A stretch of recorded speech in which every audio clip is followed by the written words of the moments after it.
The Great American Beater Bash, where memories are made and mistakes may happen. Everybody needs to know May 2nd. That's Derby Day. Derby Day. Think Derby Day. Derby Day. Let's Derby go! Day.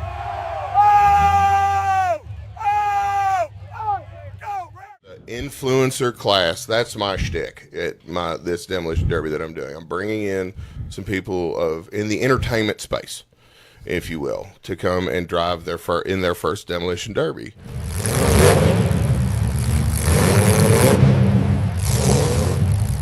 You can literally go out and buy a $500 shunt box. It may have fourth gear out, whatever. You're not going to need it. And then you do a very basic preparation and bring it, and you pay $40 for a chance at $1,000. Mortal Theory. We've got concessions, and then the Wicked Wieners truck's going to be there slinging hot dogs, slinging some glizzies. Freeman Brothers is sponsoring a car. I've got Boom Bad Fireworks sponsoring a car. Charlie Mike's at Dispensary is sponsoring a car. Mortal Theory themselves is sponsoring a car. There's going to be a Mortal Theory car. The list goes on. If anybody wants to sponsor one of these cars, this is the deal. I am sourcing the cars, preparing the cars, and then having them painted. And then the influencer, which we can match influencers to sponsors. It's there's no real feasible reason not to come. That's what she said. Yeah, to come. But come join the event and invite all your friends.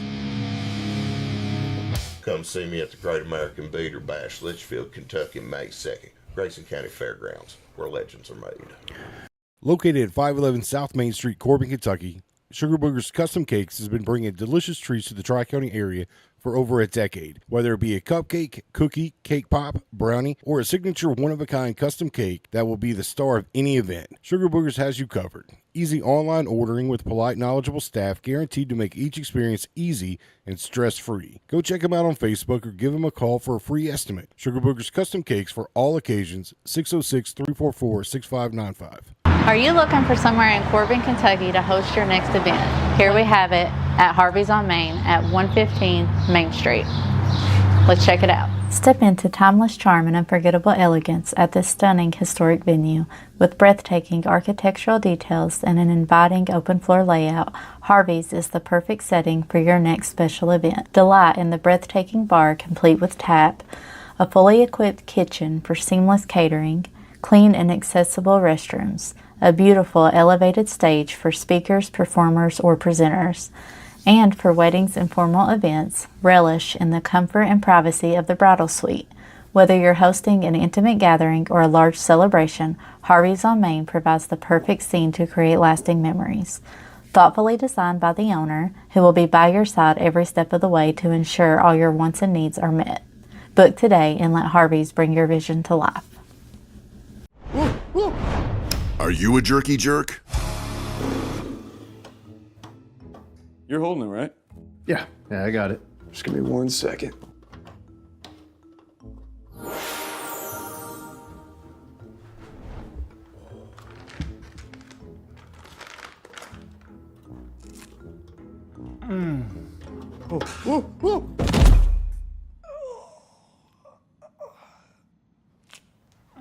RJ's Beef Jerky.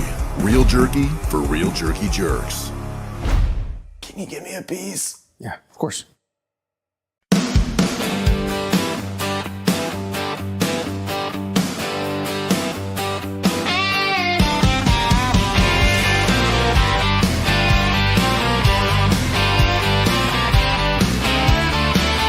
Kick off your boots, come gather round. We're digging up secrets that can't stay down.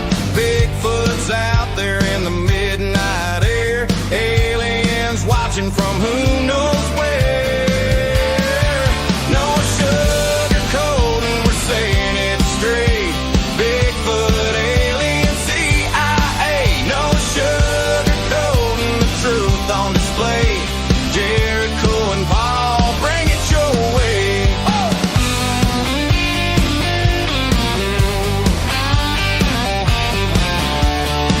From small town whispers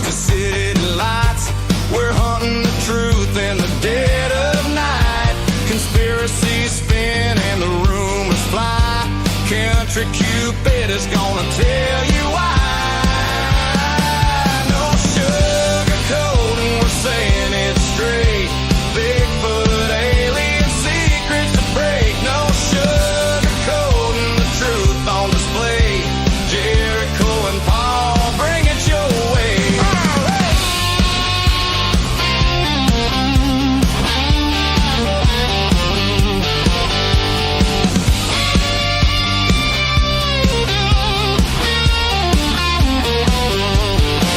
Footsteps in the woods, lights in the sky. Some call it crazy, we just ask why. Laugh if you wanna, but you just might see there's more to the world than they want it to be. No sugarcoating, we're saying it straight. Bigfoot, alien secrets to break. No sugarcoating, the truth on display. Jericho and Paul, bring it your way. Truth or a tale, come and see. We're gonna have some fun, y'all.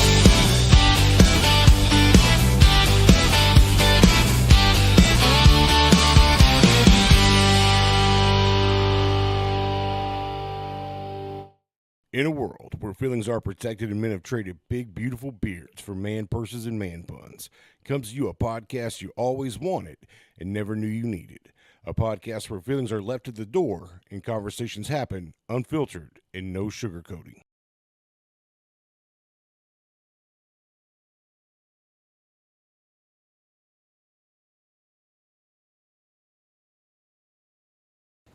What is going on, No Sugarcoating Podcast fans?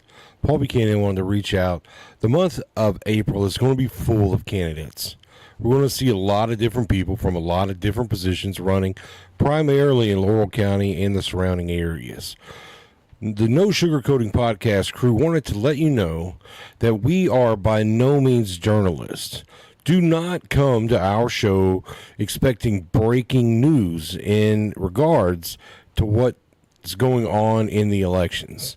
We simply have discussions. We are not journalists. We are not a news show. We have discussions. We set our candidates in front of a screen where they can read the messages and they can answer the ones they want to. And we try to include the people watching's questions to the candidates. However, we're unable to get to all of them, and some of the questions the candidates cannot answer. They're just legally bound to not answering the questions. Again, and we can't make them tell the truth either, guys. So, just wanted to kind of let you guys know ahead of time. Hopefully, you'll see this before every episode of a candidate. But, yeah, guys, we're not a news crew. We don't pretend to be journalists. We have discussions. We try to bring out the best of everyone that comes here. We have no gotcha that we're trying to do to any candidate. With that said, I hope you guys enjoy the podcast. Have a great day.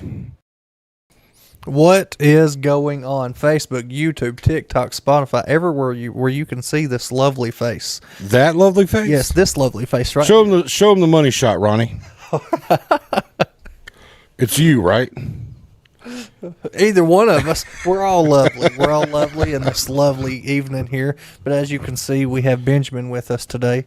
So I'm going to go ahead and throw the mic over to you. Go ahead. Well, hold on. Introduce what he's running for and stuff. Running for House of Representatives, District 5? Yes. District 5, okay. Which is notoriously the Hal Rogers district. But you are running against. In the primaries. In the primaries. So it's coming up. Yeah, so I'm Benjamin Hurley. I'm running against Hal Rogers in the primaries in the 5th Congressional District for the United States House of Representatives. And, I think that it's time for some change. Definitely is. But before we get too deep into it, we always like to ask everybody to start from the beginning, your upbringing. Let the people get to know you. Yep. So I'm originally from Pike County, Kentucky. I grew up in the small town of Phelps.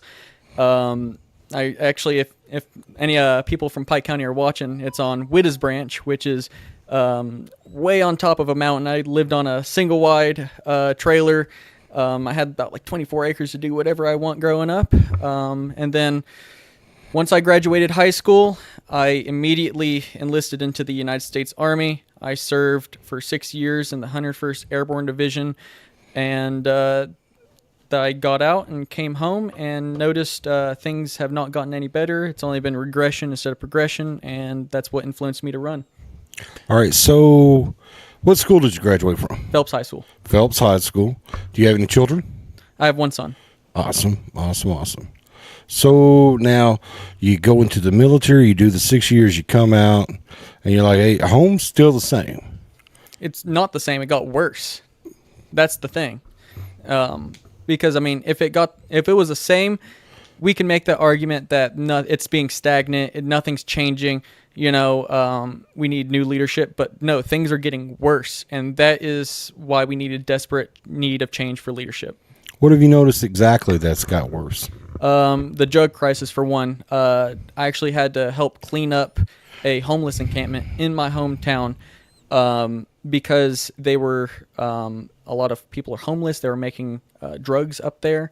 It was absolutely disgusting, and the volunteers will tell you themselves that this wasn't just like a normal homeless encampment. This was like an active drug abusing site, and the Pikeville Health Department helped me get the supplies to go up there and clean up like used needles and stuff like that. And that was one of the biggest things I noticed. Poverty has gotten worse, where in this congressional district it's 24.3%, if I remember correctly. That's like the national average is like roughly around like 13%. So it's a huge change. It's like 1.5% higher. So that's wild. And homelessness is becoming a big issue. Yep. And and it's becoming a big issue in our area specifically. Yes. I worked in Pulaski County at the hospital, Lake Cumberland, and the homeless up there are everywhere. They have encampments up there in Somerset. We have a little spot over here behind exit 29 of homeless folks, and you want to help everybody. Yep.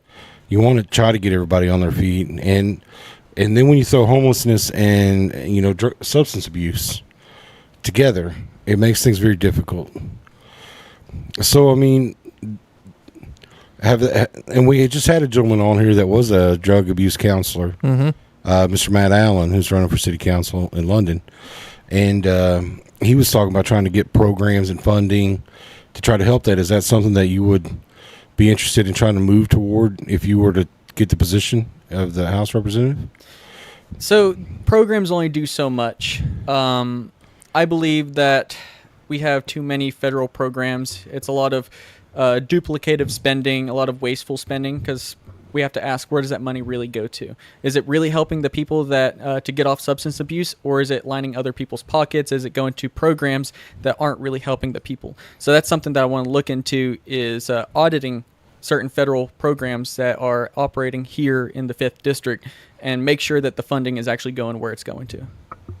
So that's amazing, because everybody talks about all this funding that we get. They're like, "Oh, we just got a $10 million grant to do this," but you never see where $10 million goes. Yep, and the incumbent Hal Rogers, he is notable for securing and earmarking funds for this district. They actually nickname him the Prince of Pork because of that, because he pork barrels funding. So what does that mean exactly? Well, earmarking funds, pork barreling funding. So basically, it's like when you're on the U.S. House of Representatives, you can secure funding through omnibus bills, right? What that basically means is you're taking federal taxpayer dollars and putting it towards something in your district. It could be really anything, right? And he's been known for doing that for many, many years. Like, for example, just recently he secured $7 million for the Pikeville Police Department, but the Pikeville Police Department only has 25 officers, if I remember correctly, and I don't think that they need $7 million for that. I think maybe spreading that money out to other police departments would be best, Right. Sheriff's departments, because... Well, we just had Willie County Sheriff's Department on there, and they have 12 officers. Mm-hmm. Yeah, wouldn't it be great if that money was kind of distributed to a lot of different agencies? Yes. Instead of just $7 million seems like a lot for one agency. It is. And they're the only ones in that county that don't wear body cams.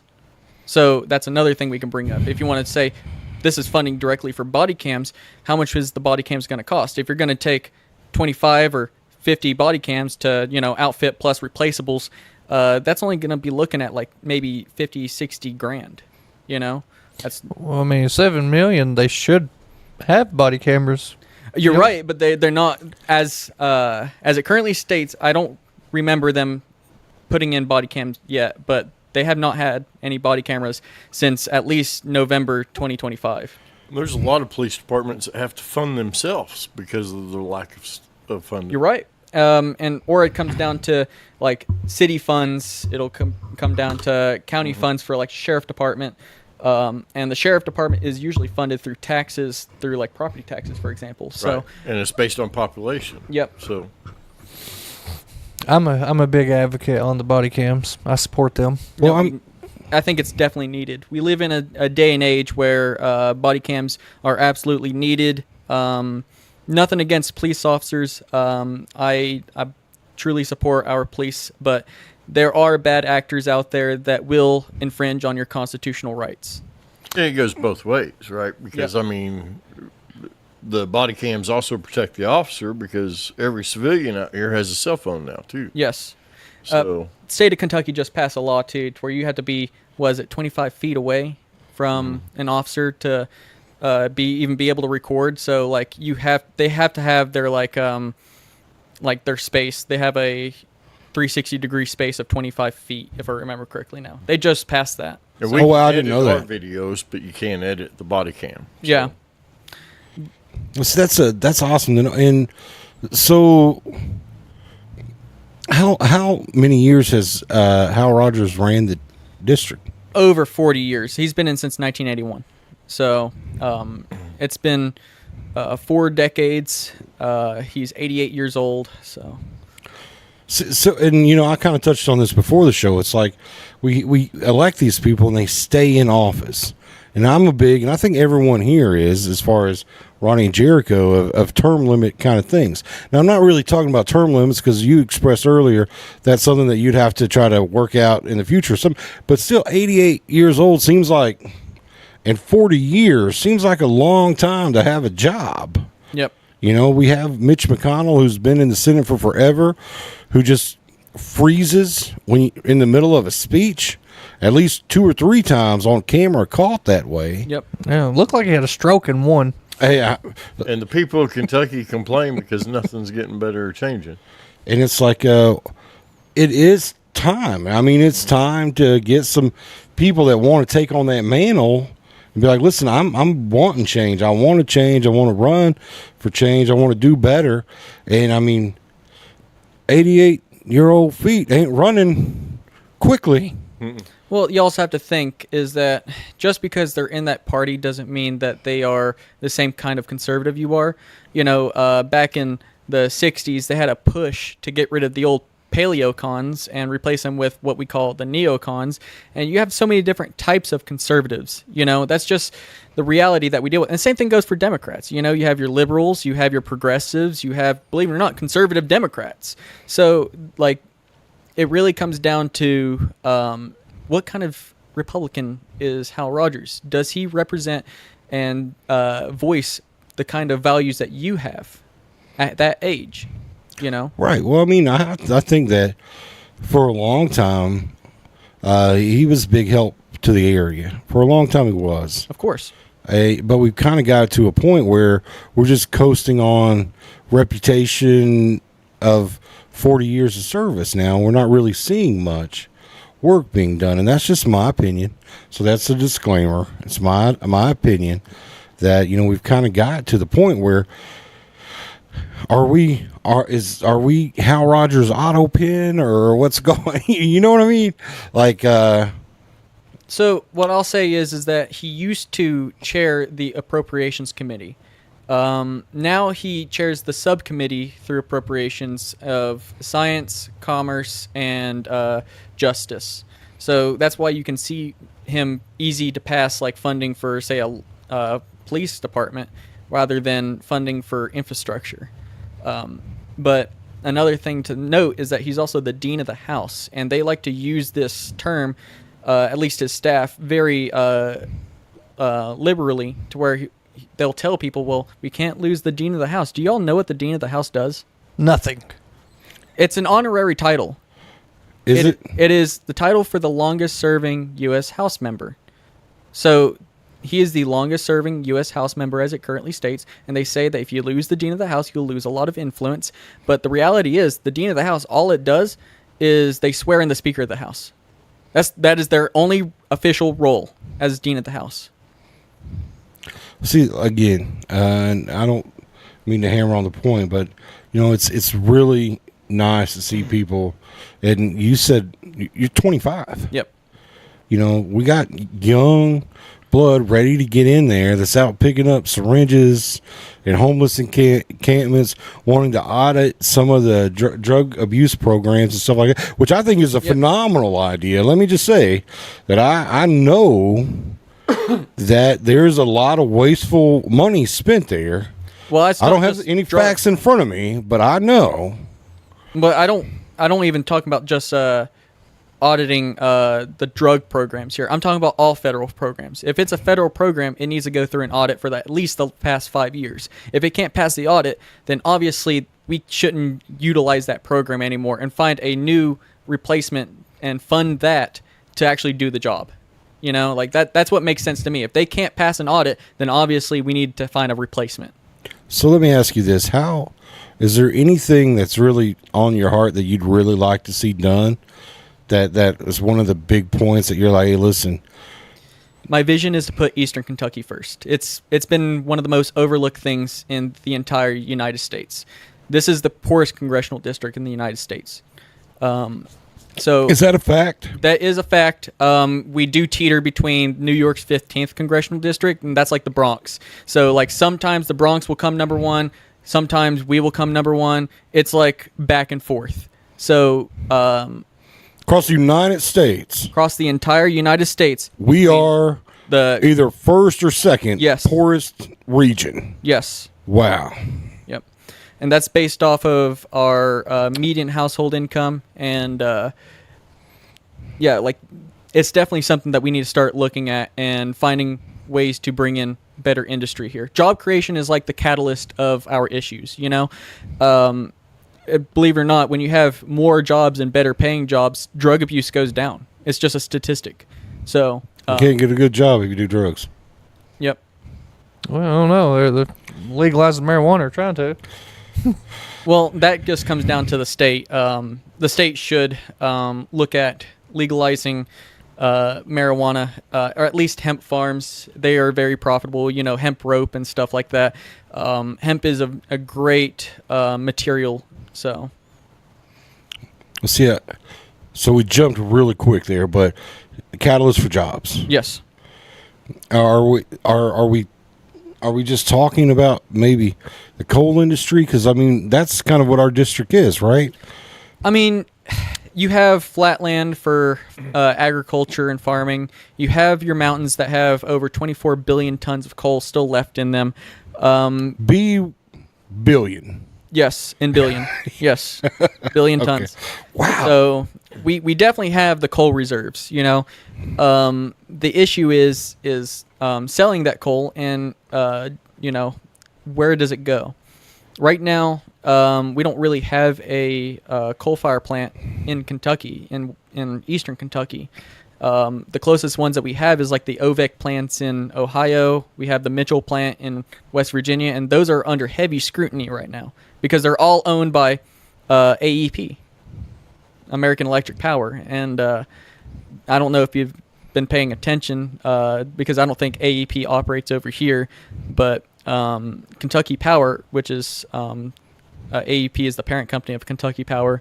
They have been nickeling and diming us in our Eastern Kentucky region so much. People are paying $700-800 in electric bills, and being the poorest congressional district, poorest region, that's a lot. It is a lot. Why do you think they've been doing that?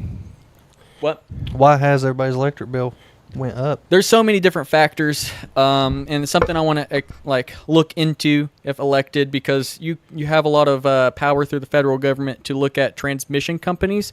So let's say the parent company AEP has a transmission company that creates the electricity, and then they sell it to the commercial company, which is like Kentucky Power. We buy from the commercial company through our electric bills, right? Right.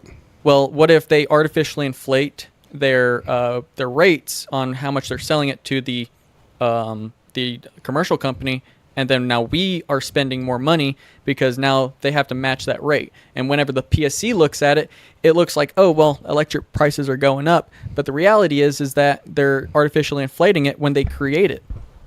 See, that's a big issue, and it's been real big for the last couple of years as people's been talking, and we've seen it.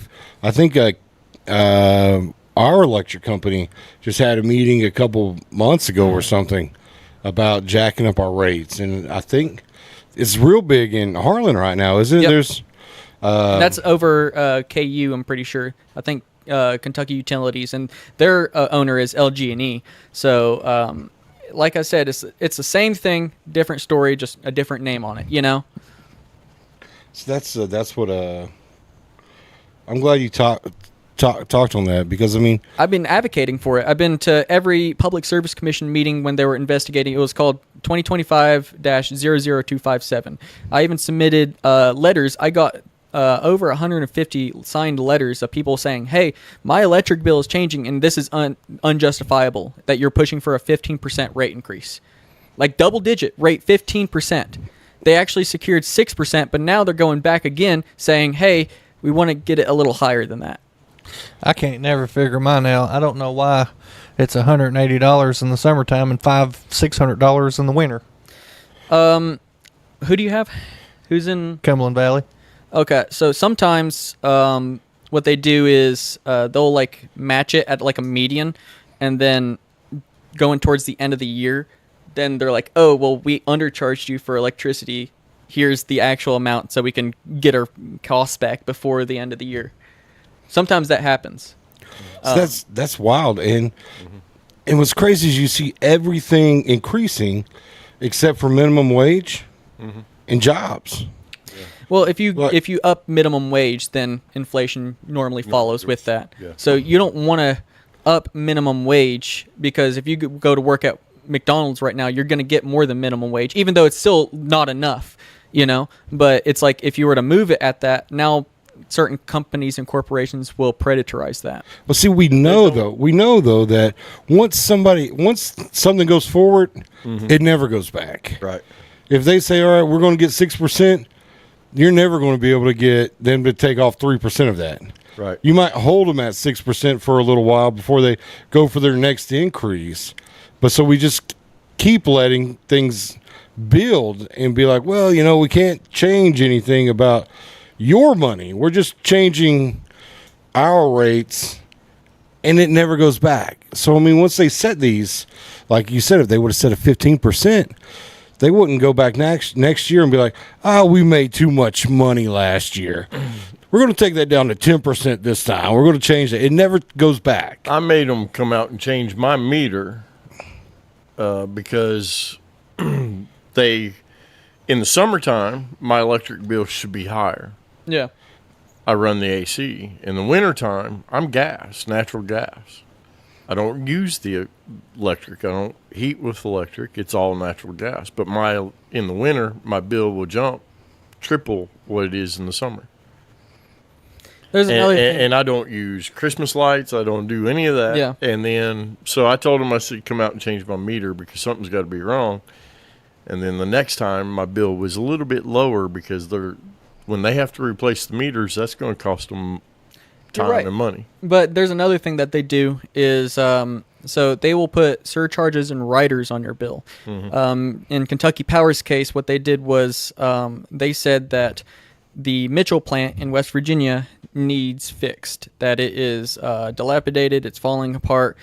Okay, that's understandable, but the parent company should fix that. They own it, right? That's like me saying that I go to McDonald's and then say, okay, I want an ice cream. The ice cream machine's broke. Now I have to pay to fix the ice cream machine, and then after it's fixed, I have to pay to get the ice cream. That makes no sense, right? Right. No. So, fixing the Mitchell plant should be based on the parent company. It shouldn't be based on the. It shouldn't be consumer. passed on to us. Yes. So is that something that you can correct, being in that position, or it's really going to come down to state legislator to look at that. What I would like to do is, so you have so many different types of coal fire plants. And you said we're sitting on 24 billion. Yes. Tons. I would like to work to get a coal fire plant to Eastern Kentucky. Essentially, that's my end goal, because that would boost production of and mining of coal. That would ease tension on energy, and if it's not through AEP, that would be the best case scenario. If it's like, I know some people in the comments are mentioning co-ops and stuff like that, energy investors, that would be the best case scenario, because it's not a monopoly. AEP is a regulated monopoly by definition, like even the PSC says it is. But if we were to have what they call an ultra supercritical coal fire plant, it is the most efficient coal fire plant in the world. Currently, if you have your supercritical plants like the one in Mitchell, or the OVEC plants has like a first generation supercritical, if I remember correctly, they only produce 30% energy per ton of coal. Like, that's pretty inefficient. And then you have to install scrubbers due to EPA guidelines. That's whenever the EPA in 2008 pushed to really kill coal, because it was inefficient, and where's the rest of that coal going? It's going into our environment. I don't really care about that, but the ultra supercritical coal fire plants are now 50% efficient. They pass those EPA thresholds, so you can't even complain about EPA guidelines because it matches them. Plus, it's extremely efficient. And then you also have other types of plants that take coal and turn it into steel, metallurgical steel. And then you have plants that will turn coal into natural gas, and then that natural gas is then burnt to create energy. So there's multiple things that we could do in Eastern Kentucky, and it would indirectly boost the mining businesses. And that would increase jobs. That would increase our local economy, because they're making more money. Yep. People can spend it back into the local businesses. Yep. So it needs to be mentioned that you're running on a national level. Yes. A lot of the things that we may discuss is an opinion on a state level with you, but I mean, you're running nationally. You are our voice in DC. Yes. Not on a Kentucky level. Right. Well, I mean, yes, on a Kentucky level, but not like you don't go to Frankfurt. You go to DC to handle our issues. So, I mean, I wanted the viewers to know that, because a lot of the questions that they have are going to be, what can you do for me in my town? Or what can you do? Well, I mean, I still like those kind of questions, because even though they say, what can you do for me in my town, I can propose something that would be affected on the national level, but it would indirectly affect all areas in, this district. Like, I'm going to put Eastern Kentucky first. I'm going to put the 5th district first. Like, that's my ultimate goal. I want to get us out of this first, second place and being the poorest. So I'm going to look to find ways to improve my district through Washington, D.C. Well, I mean, if there was a resume, how could someone say, if we are the first or second poorest, that we have the best representation? Right? Yeah. I get that, yeah. Well, the thing is that before Hal Rogers, you had Carl D. Perkins, and even then... So hold on, guys. Open up your history books. This is before 1985. 1981. Right. So, but even then, this was a very poor district. It's always been poor, even before Hal Rogers. So we're saying it's always been a 1 or 2. I wouldn't say that... I don't know the statistics on it from before Hal Rogers, but I will say that this has, what I do know is that this has always been a very impoverished area. So just because of that, I would say that it's not Hal Rogers' fault that we are number 1, but being in for 40 years, I feel like that you could have done more. Well, all right, so I'm just going to go ahead and give a no sugarcoating opinion. somebody is 40 years and they've been given the title, an honorary title of the man of the house, and you can't get my district out of the poorest place in the country, and you're the man of the house? That's because he's figured out ways to make money elsewhere. No, hold on. Disclaimer. Disclaimer, Jericho. Disclaimer, Jericho. But I mean, it doesn't sound like the man of the house is running the house if his part of the house. His influence for us at that point. Right. You know, and that's that just seems like common sense. It is my opinion, but it seems like common sense. I think I want to be, as an opponent to Hal Rogers, I want to give the benefit of the doubt. You know, I want to play this nice. Now, you can have your opinions on that, but to me, it's not fair to say that, you know, this is the poorest district because of Hal Rogers.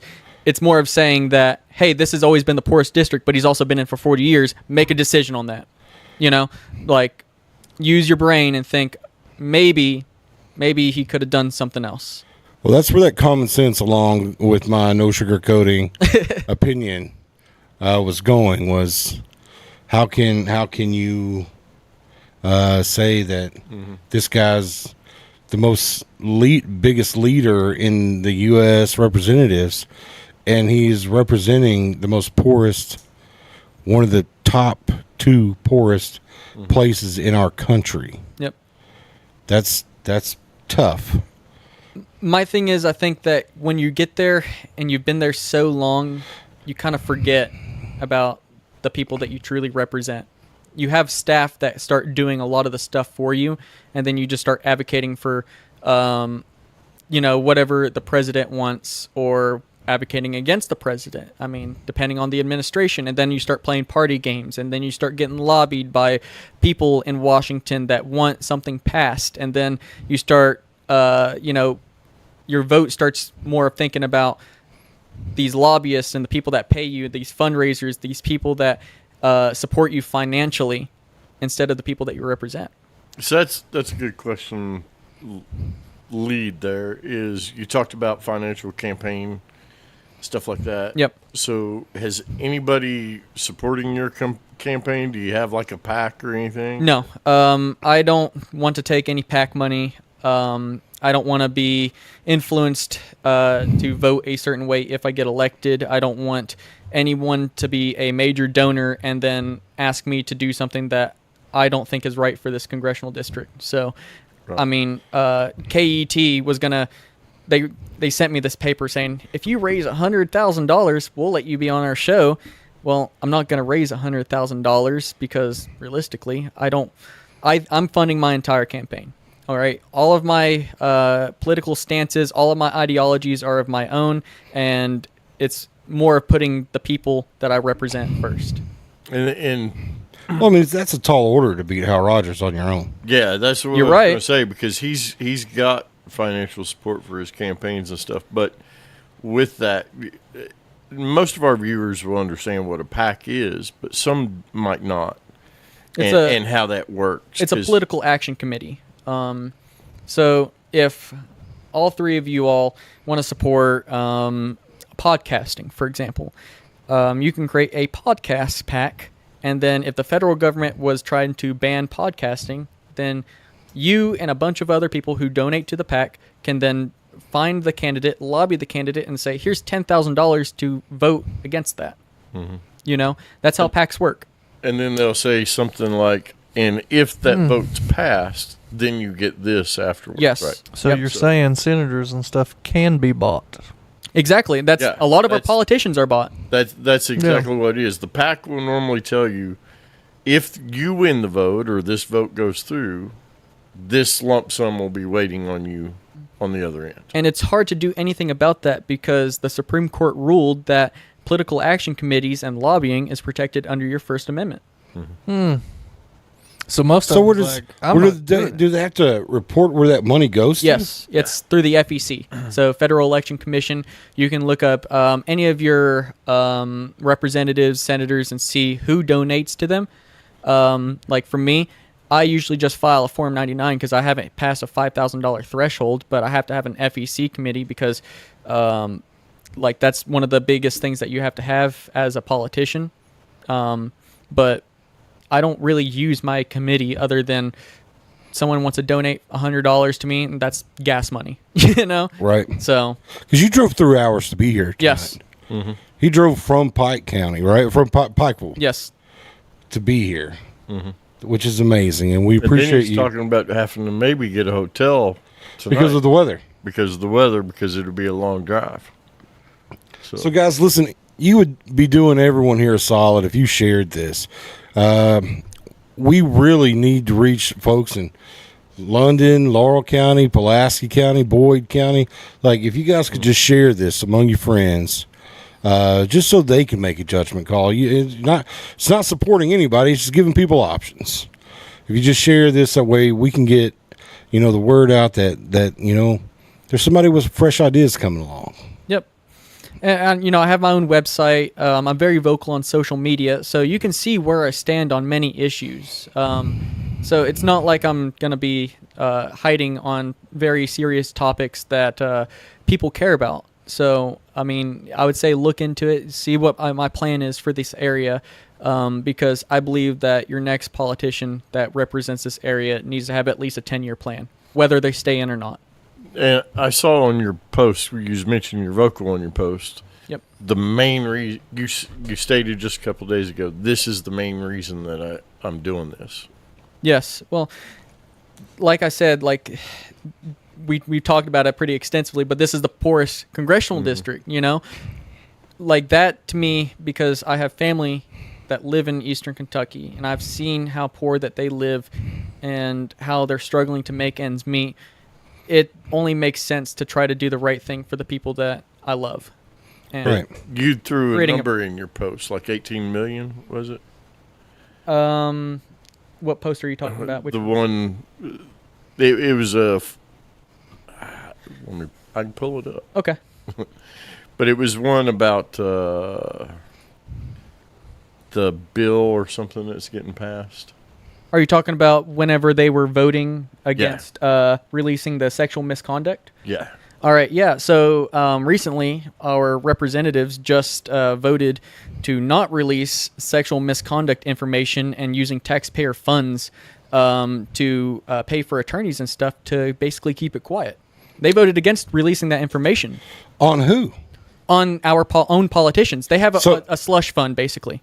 So what you're saying is they have made a law or passed something where they have an attorney on standby in case a sexual charge comes up, and that nobody can hear or see anything about it. Is that? No, what I'm saying is that in the United States House of Representatives and the U.S. Senate, they have a slush fund that is of taxpayer money, and if one of those representatives or senators gets sued or investigated for sexual misconduct, they can utilize that money to pay for their attorneys and to potentially settle the bill, the suit.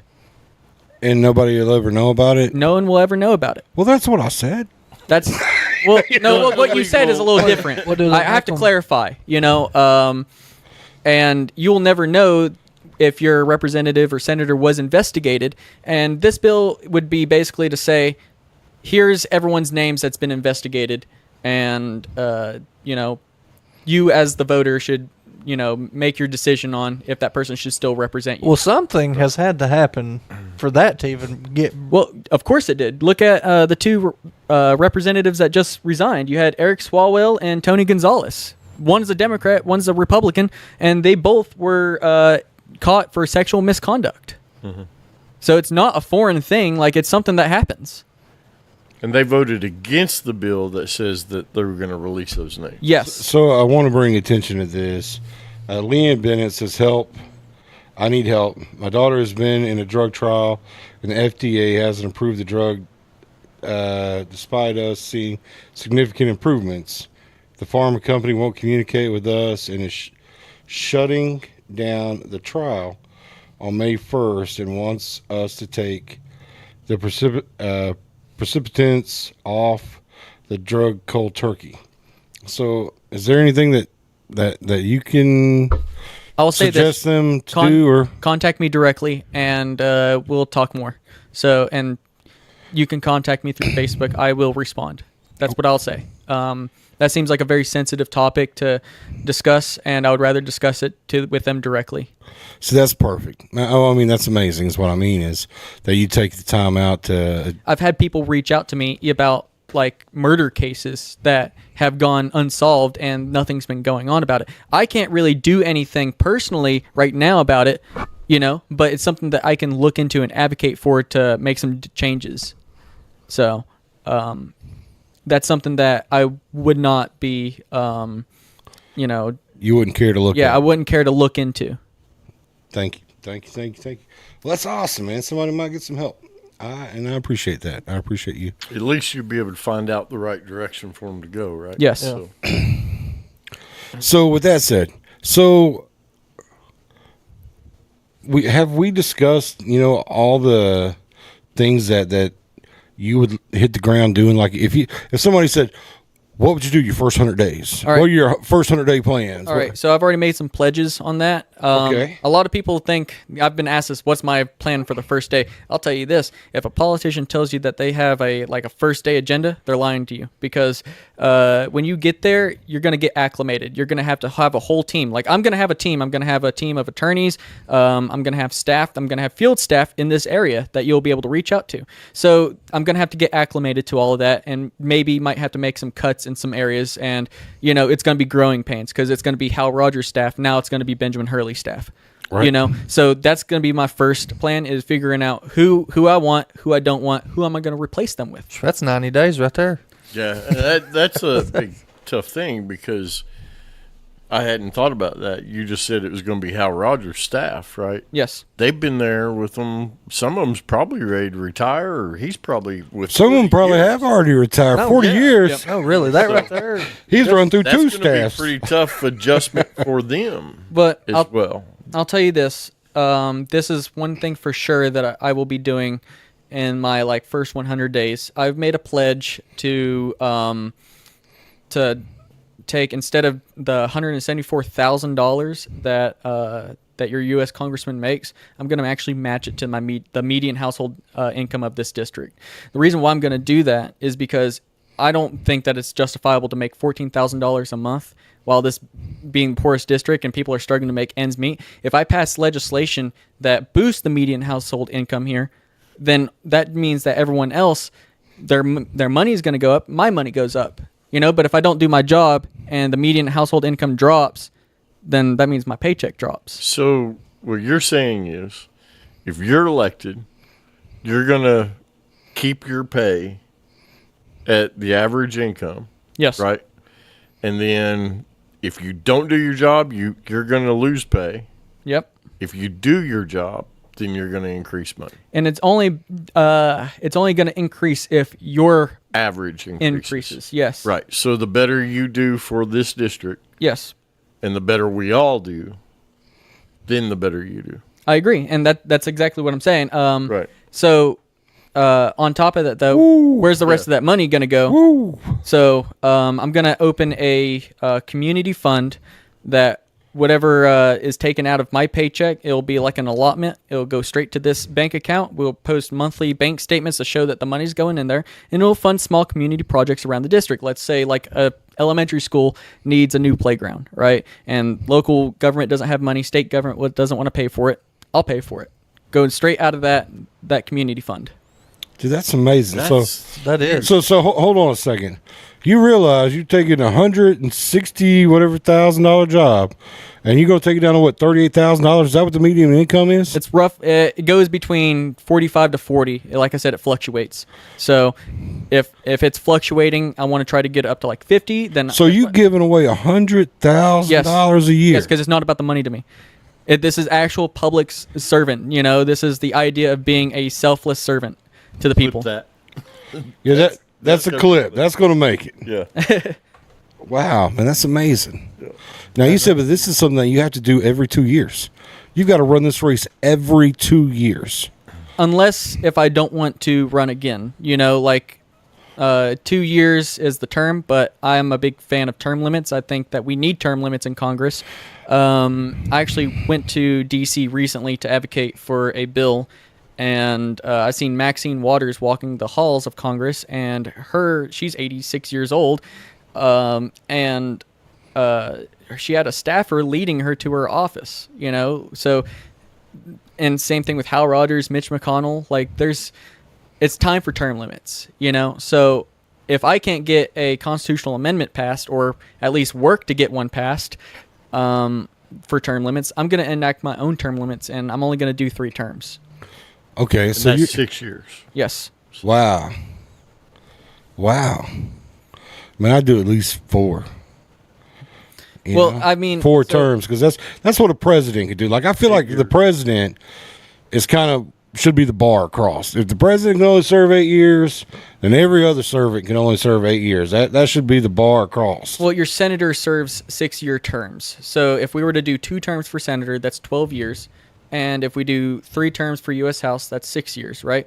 So if you truly want to do politics as a career, and you are honest about your job, and you do a great job in the current position you're at, right? Maybe after you do 6 years as a U.S. representative, you might run for senator and do your 2 terms as a senator, and then you can retire, But that's only if you are a actual dedicated public servant in that position.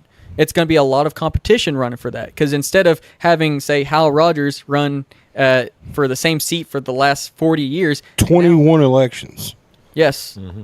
That's going to be, now it's going to be more competitive to stay in your seat, because eventually you're going to hit a term, and then you're done, and then you have to either move on to the next seat, run for that if you want to, or you go back to your private life. So how are you going to be able to work this? I mean, you got anybody that you've talked to already on the inside that's ready to work? I mean, there's a bunch of stuff that's already been pushed for term limits, but it's been stuck in committee. It's going to die in committee. Right. What's going to take is the people's voice to make a change by voting for people that want term limits, but are actually want term limits. There's been a lot of politicians elected in the past decade that have been wanting term limits. They run on the fact term limits, and then it never happens. Well, it's because they want to stay. Exactly. They get in there, and then they realize, well, I was going to touch on that for a second. 6 years doesn't seem like a long time. It's not. 2 years at a time. 2 years at a time certainly doesn't seem like a long time. So I mean, in my mind, you're going to actually get to do the people's work for a year and a half, and then you're going to have to be running another election. So you're going to have to use half of that last year to run for a re-election or whatever. So you kind of keep doing that. And then what if the 6th year, the guy that you're running against is just a stupid candidate, for lack of a better term, where you're like, am I really fixing to hand this over to this guy who doesn't know anything, that doesn't want or have the same or even want to go on along with what I'm doing? Would that be something that you might be like, hey, maybe this isn't the right thing to do? All right. No, I say this, right? I believe right now, currently, with a lot of career politicians, they don't have frontal lobes. They're already stupid. 90% of Congress is stupid. I used to have this imposter syndrome of being like, who am I to run for this seat? I haven't held any political seats, right? But then I actually go to Washington and talk to a lot of these sitting representatives and senators, and I'm like, man, some of these people are kind of dumb, So it's already happening.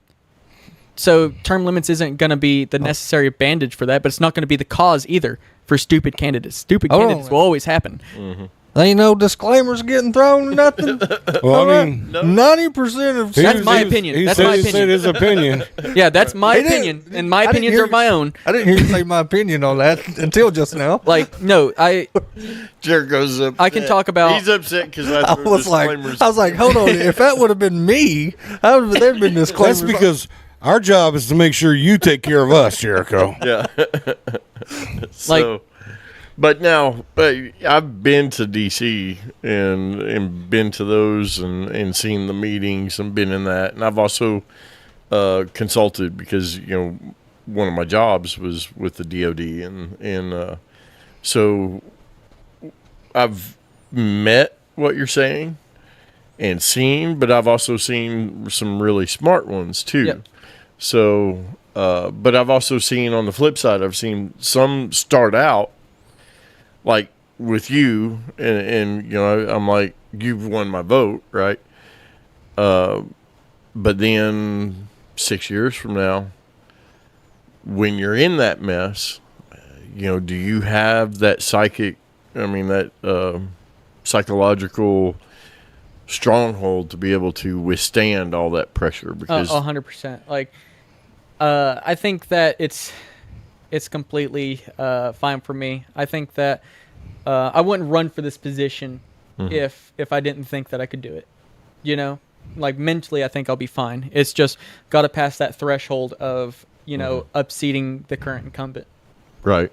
So, I think I'd be perfectly fine working in DC, but I'm not gonna live in DC. Unlike certain legislators, and some of them, it makes sense. If imagine you being a U.S. congressman and from like Hawaii, and then you got to fly all the way to DC.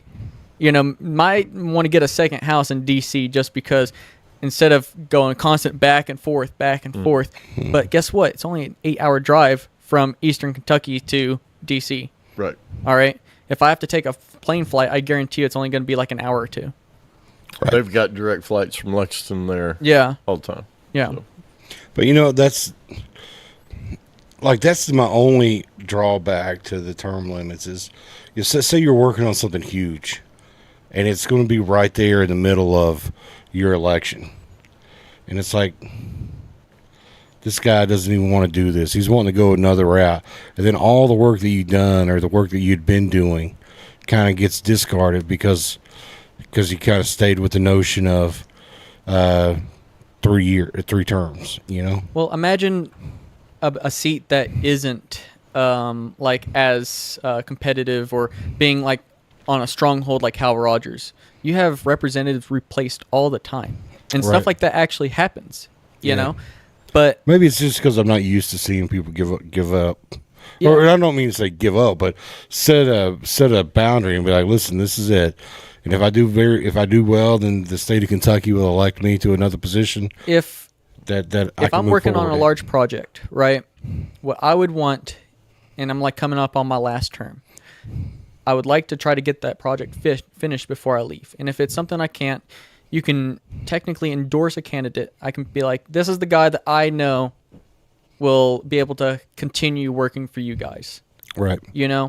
I don't like picking the winners or losers, me personally, but I mean, candidates do that all the time. It's something that they do, is they can endorse the next candidate, the successor to that seat. Well, I mean, in my mind, it's like, I think of King Arthur. I mean, who doesn't want to continue to follow King Arthur? If he's doing great and things are doing fantastic and the world's doing great and we're not the first or second poorest, we're the 5th poorest. It's like, man, this guy's really got us on something.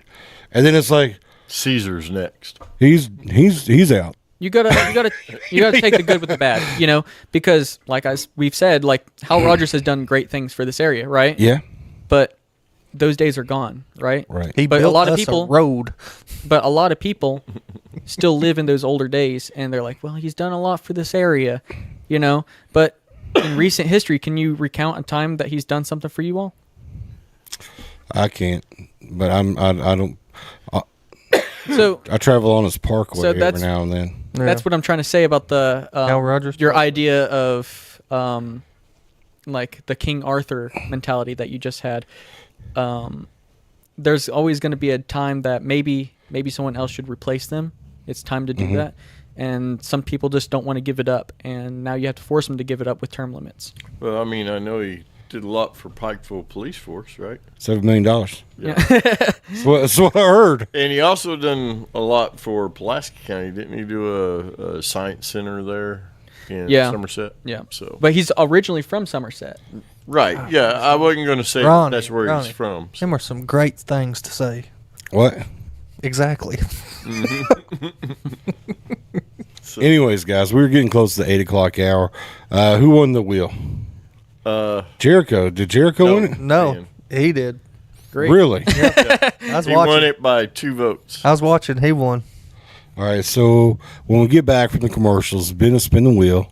We'll get the Wheel of Misfortune done. And then we're going to turn the questions over to you guys.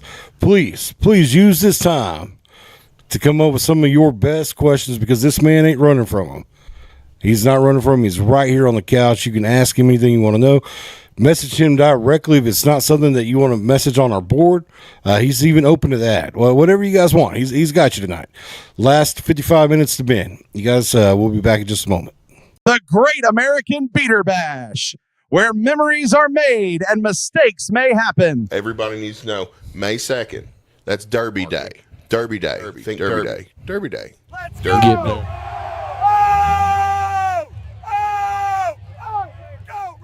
Influencer class, that's my shtick at this demolition derby that I'm doing. I'm bringing in some people in the entertainment space, if you will, to come and drive their first demolition derby.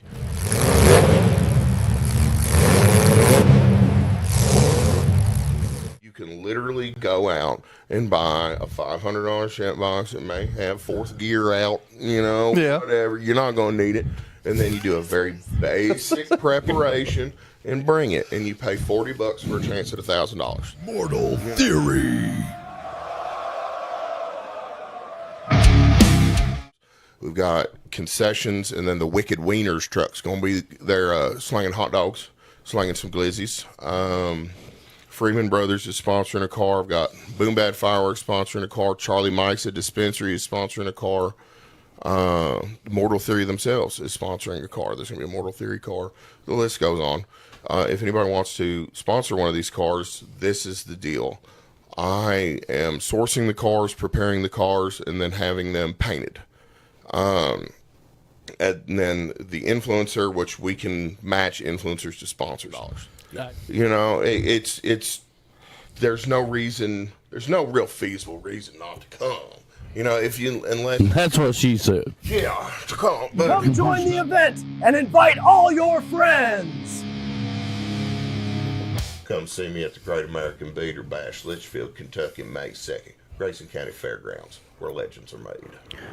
Located at 511 South Main Street, Corbin, Kentucky, Sugar Booger's Custom Cakes has been bringing delicious treats to the Tri-County area for over a decade. Whether it be a cupcake, cookie, cake pop, brownie, or a signature one-of-a-kind custom cake that will be the star of any event, Sugar Boogers has you covered. Easy online ordering with polite, knowledgeable staff guaranteed to make each experience easy and stress-free. Go check them out on Facebook or give them a call for a free estimate. Sugar Boogers Custom Cakes for all occasions, 606-344-6595. Are you looking for somewhere in Corbin, Kentucky to host your next event? Here we have it at Harvey's on Main at 115 Main Street.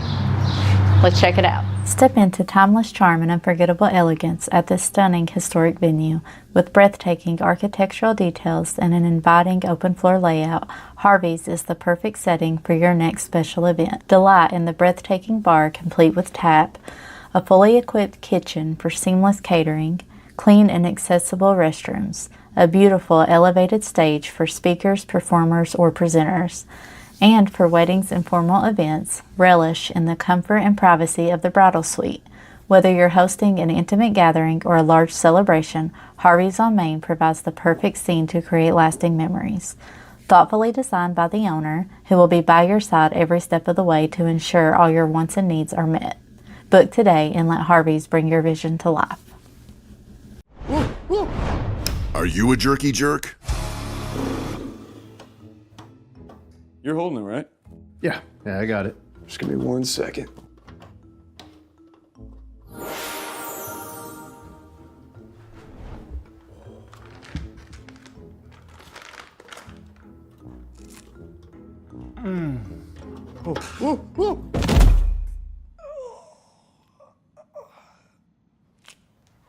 RJ's Beef Jerky. Real jerky for real jerky jerks. Can you give me a piece? Yeah, of course.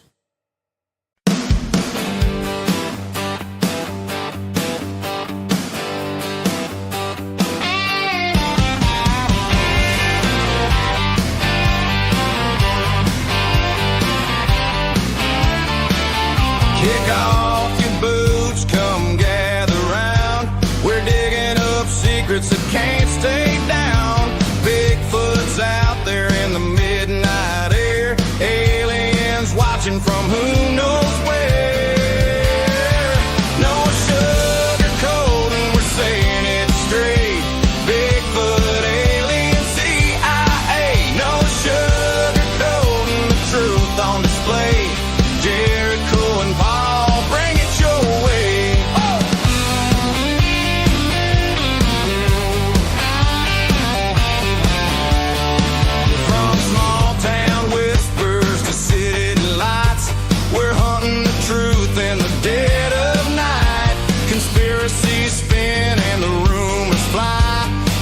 Electric Cupid is gonna tell you why. No sugarcoating, we're saying it straight. Bigfoot, alien secrets to break. No sugarcoating, the truth on display. Jericho and Paul, bring it your way.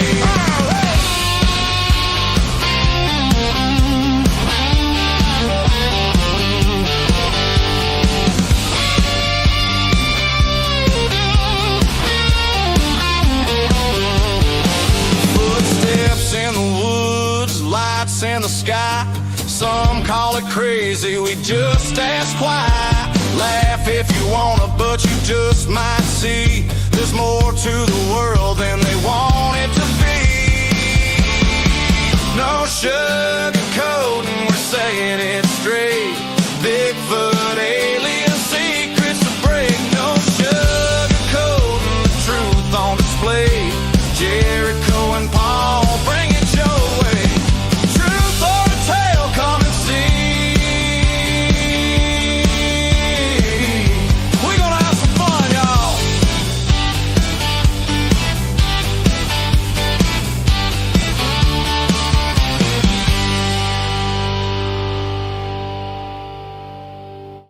In a world where feelings are protected and men have traded big, beautiful beards for man purses and man buns, comes to you a podcast you always wanted and never knew you needed. A podcast where feelings are left at the door and conversations happen unfiltered and no sugarcoating.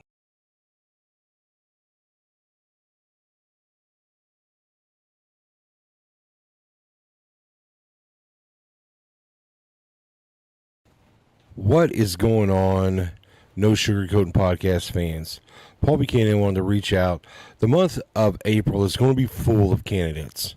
We're going to see a lot of different people from a lot of different positions running, primarily in Laurel County and the surrounding areas. The No Sugarcoating Podcast crew wanted to let you know that we are by no means journalists. Do not come to our show expecting breaking news in regards to what's going on in the elections. We simply have discussions. We are not journalists. We are not a news show. We have discussions. We set our candidates in front of a screen where they can read the messages and they can answer the ones they want to. And we try to include the people watching's questions to the candidates. However, we're unable to get to all of them, and some of the questions the candidates cannot answer. They're just legally bound to not answering the questions. Again, and we can't make them tell the truth either, guys. So, just wanted to kind of let you guys know ahead of time. Hopefully, you'll see this before every episode of a candidate. But, yeah, guys, we're not a news crew. We don't pretend to be journalists. We have discussions. We try to bring out the best of everyone that comes here. We have no gotcha that we're trying to do to any candidate. With that said, I hope you guys enjoy the podcast. Have a great day. What is going on, guys? We are back from our break. We got the Wheel of Fortune coming up. Misfortune, I'm sorry. Trademark disclaimer there. Yeah, with Mr. Benjamin Hurley. Now, he won the vote fair and square. Let's hope he continues to win a vote in May 19th. So, Ben, if you want to go ahead and give that thing a spin. That was a good one. I like that. Well, that's the best spin. Oh, yeah. What is it? Wear someone else's socks for the rest of the show. Who wants to put their socks on my hand? No, don't do it. Don't do it. Don't do it. Don't do it. Jericho, put your nasty feet back in that sock, bro. Man, take one of those jelly beans. My wife put that together, and I wouldn't do that for nothing. And I was ready for it. I was like, here's my socks. Yeah. Do you want a hot one or do you want a nasty one? And it might not be nasty. There's a 50-50 chance. Surprise me. Just give me one. I don't. Okay, well, here's the thing with the nasty ones. You may get one, you may get three. So what you do with this, all right, this is just if you pick the nasty ones, you just pick up on it, slap her down. However many pops out is how many you get. Watch out, they flop into the floor, though. So you take the lid off of it there. Like this? Yep. And then you just slam it down? Yeah, but you got to take the lid off of it first. Yeah. Oh, like this. Yeah. I got you. And then they'll fly out of there. There's already... Well, that there you go. No. Okay, yeah, there's That's one. it. That's it. Yeah, there's one. Right. There's one. I hope this is good. Yeah, it's disgusting. That is throw up. That's what it tastes like. It tastes like throw up. That probably is a throw up one then. Yeah. Jeez. That was orange one. Orange and red. Yeah, barf. Oh, Yeah, no. that's exactly what it was, barf. Well, that's a tough start. So let's get right back to the questions. It's rough. Now, you said that you're 25. Yeah. So, I mean, I'd imagine one of the biggest criticisms that you have is being young and maybe inexperienced, right? I mean, is that something that you're up against a lot? Yeah. So, I mean, the Constitution is clear about who can run for this position. You have to be at minimum 25. You got to be a United States citizen. You got to live in the state that you're running in. So that's the 3 requirements that you need. Now, the thing that I've been criticized on is that I never held a political position beforehand, but if you need a political resume to run for these positions, then at that point you're a career politician, and look at where career politicians have got us in, so sometimes you just need a political outsider perspective, and there's plenty of representatives and senators that never held a previous political position, and they're doing great. So I think that's definitely something that people need to consider, that it's not about your political resume and what you've done beforehand. It's just, what are your values? Are you competent for this position? And do you show that you truly care about the people that you represent? So that is an amazing answer. That's a 50-year-old answer.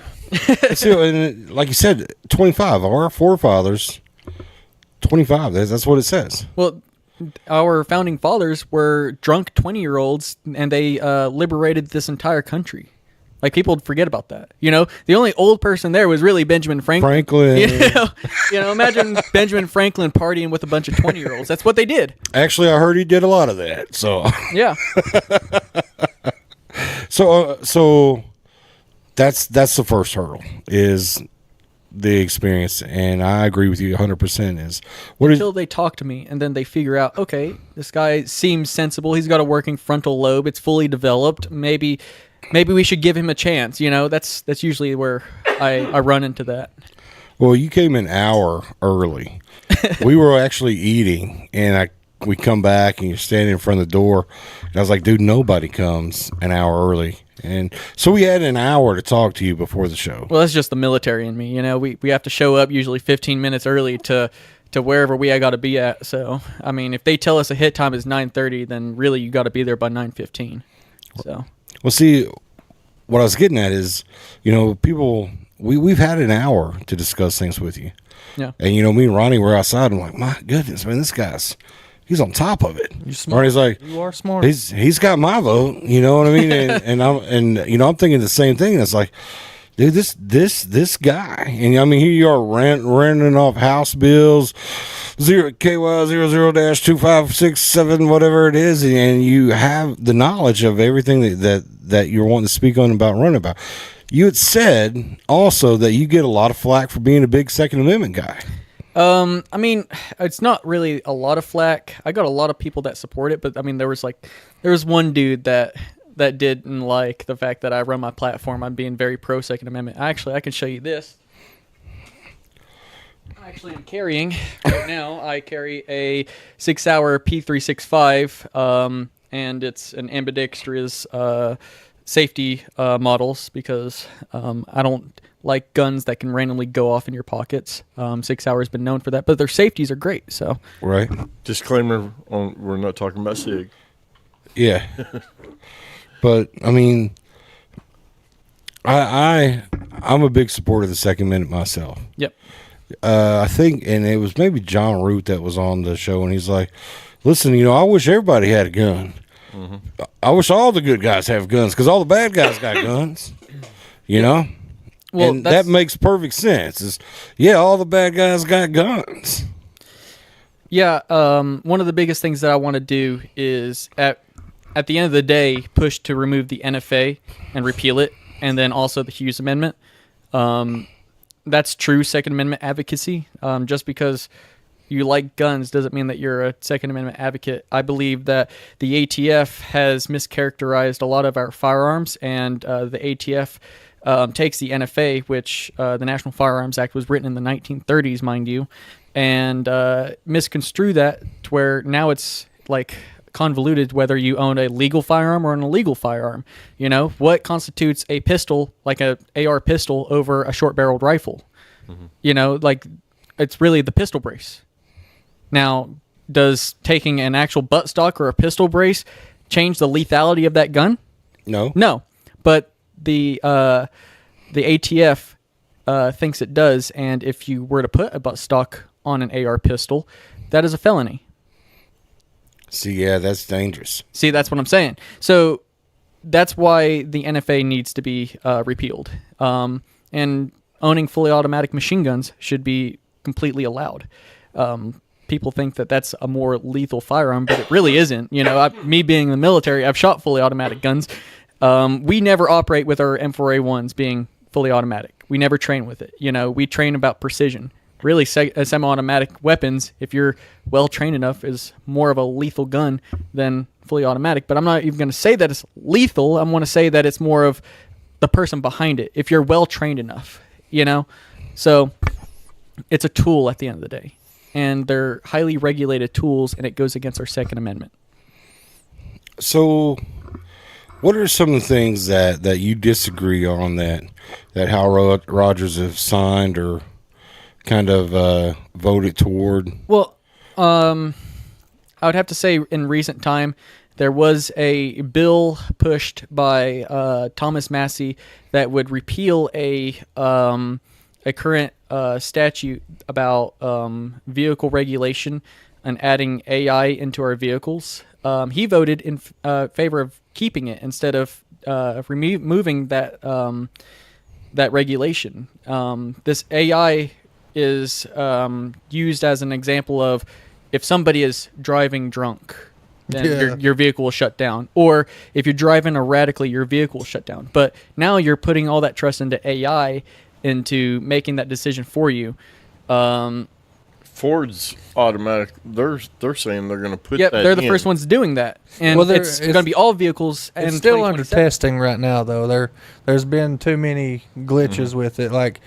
You get in trouble. You're trying to run away from something. Well, they had numerous test subjects. They had a lady testing it under fatigue, and her fatigue made that system think she was drunk or impaired or whatever, and all kinds of things. So it's still got a ways to go. Hopefully, to God, they ain't.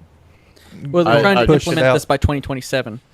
Yeah, see, that's too soon. And that's the thing, though, is AI shouldn't be the judge and the jury on whether you're allowed to drive or not. There's due process, and if you are driving impaired and drunk and you get pulled over, then 9 times out of 10 you're either going to lose your license or you're going to get a device installed in your vehicle to make sure that you're driving sober.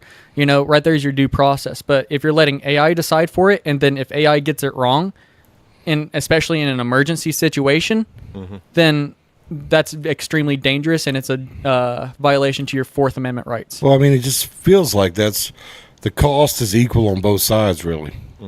I mean, if you had an emergency, you couldn't take care of it, and if it caught something, it almost seems like there's no over. To me, though, if I buy something, it should be mine. Period. The government shouldn't be able to tell me if I can use it or not. Or a third party like AI. Right, or a third party. To me, that seems like government overreach. It is government overreach in my eyes. And they're using it in the situation of, oh, well, it's supposed to keep our streets safer, but really what it is it's monitoring us. Right. It is almost like a deep state surveillance conspiracy hat. I wouldn't even say it's a conspiracy at this point. They have GPS that they're now using in criminal cases to see where your vehicle is at. And now they're using AI to scan your faces and your hands to see if you're impaired or not to drive. And that's what this bill was going against. It was trying to repeal that, and Hal Rogers voted in favor of it. That's wild to me. He voted also on the sexual misconduct bill. He voted. One that you were just talking about? Yes, that sexual misconduct bill. He voted for it to go to committee, and it's going to die in committee. So, but he was for it. Then, if he voted for it to go to committee, is that right? He voted to send it to committee instead of being just released right then and there. Is what I'm saying. But he also one of the most co-sponsored bills in the House and Senate right now is the Major Richard Starr Act, and he has not co-sponsored it. He doesn't want it to, in my eyes, and this is my opinion, it seems like he doesn't even want it to leave committee. And the Major Richard Starr Act is something that we definitely need to get passed. What is that? Yeah, well, basically, I worked with the Veterans Justice Alliance. They're great people. They are really getting at it, and if you can, look them up, support them, because they definitely need the money. If you want to make some donations, they go to DC all the time to advocate for veterans, so it's very important. But what the Major Richard Starr Act is that currently, right now, if you are a medically retired combat veteran and you also receive your VA disability, because you receive your VA disability, they cut your pension. Oh, wow. Yes. And the Major Richard Starr Act would fix that to where you get your full medical retirement and your full VA disability. It's something that we, as the American people, owe it to our veterans to make sure they get their complete benefits. It'll only cost us $1 billion a year, compared to right now with the Iran war. It's only costing $2 billion a day. It seems like our priorities are a little mismatched, where we can spend $2 billion a day on a conflict in the Middle East, but we can't spend $1 billion a year for veterans. And these are like actual veterans that are missing legs and stuff.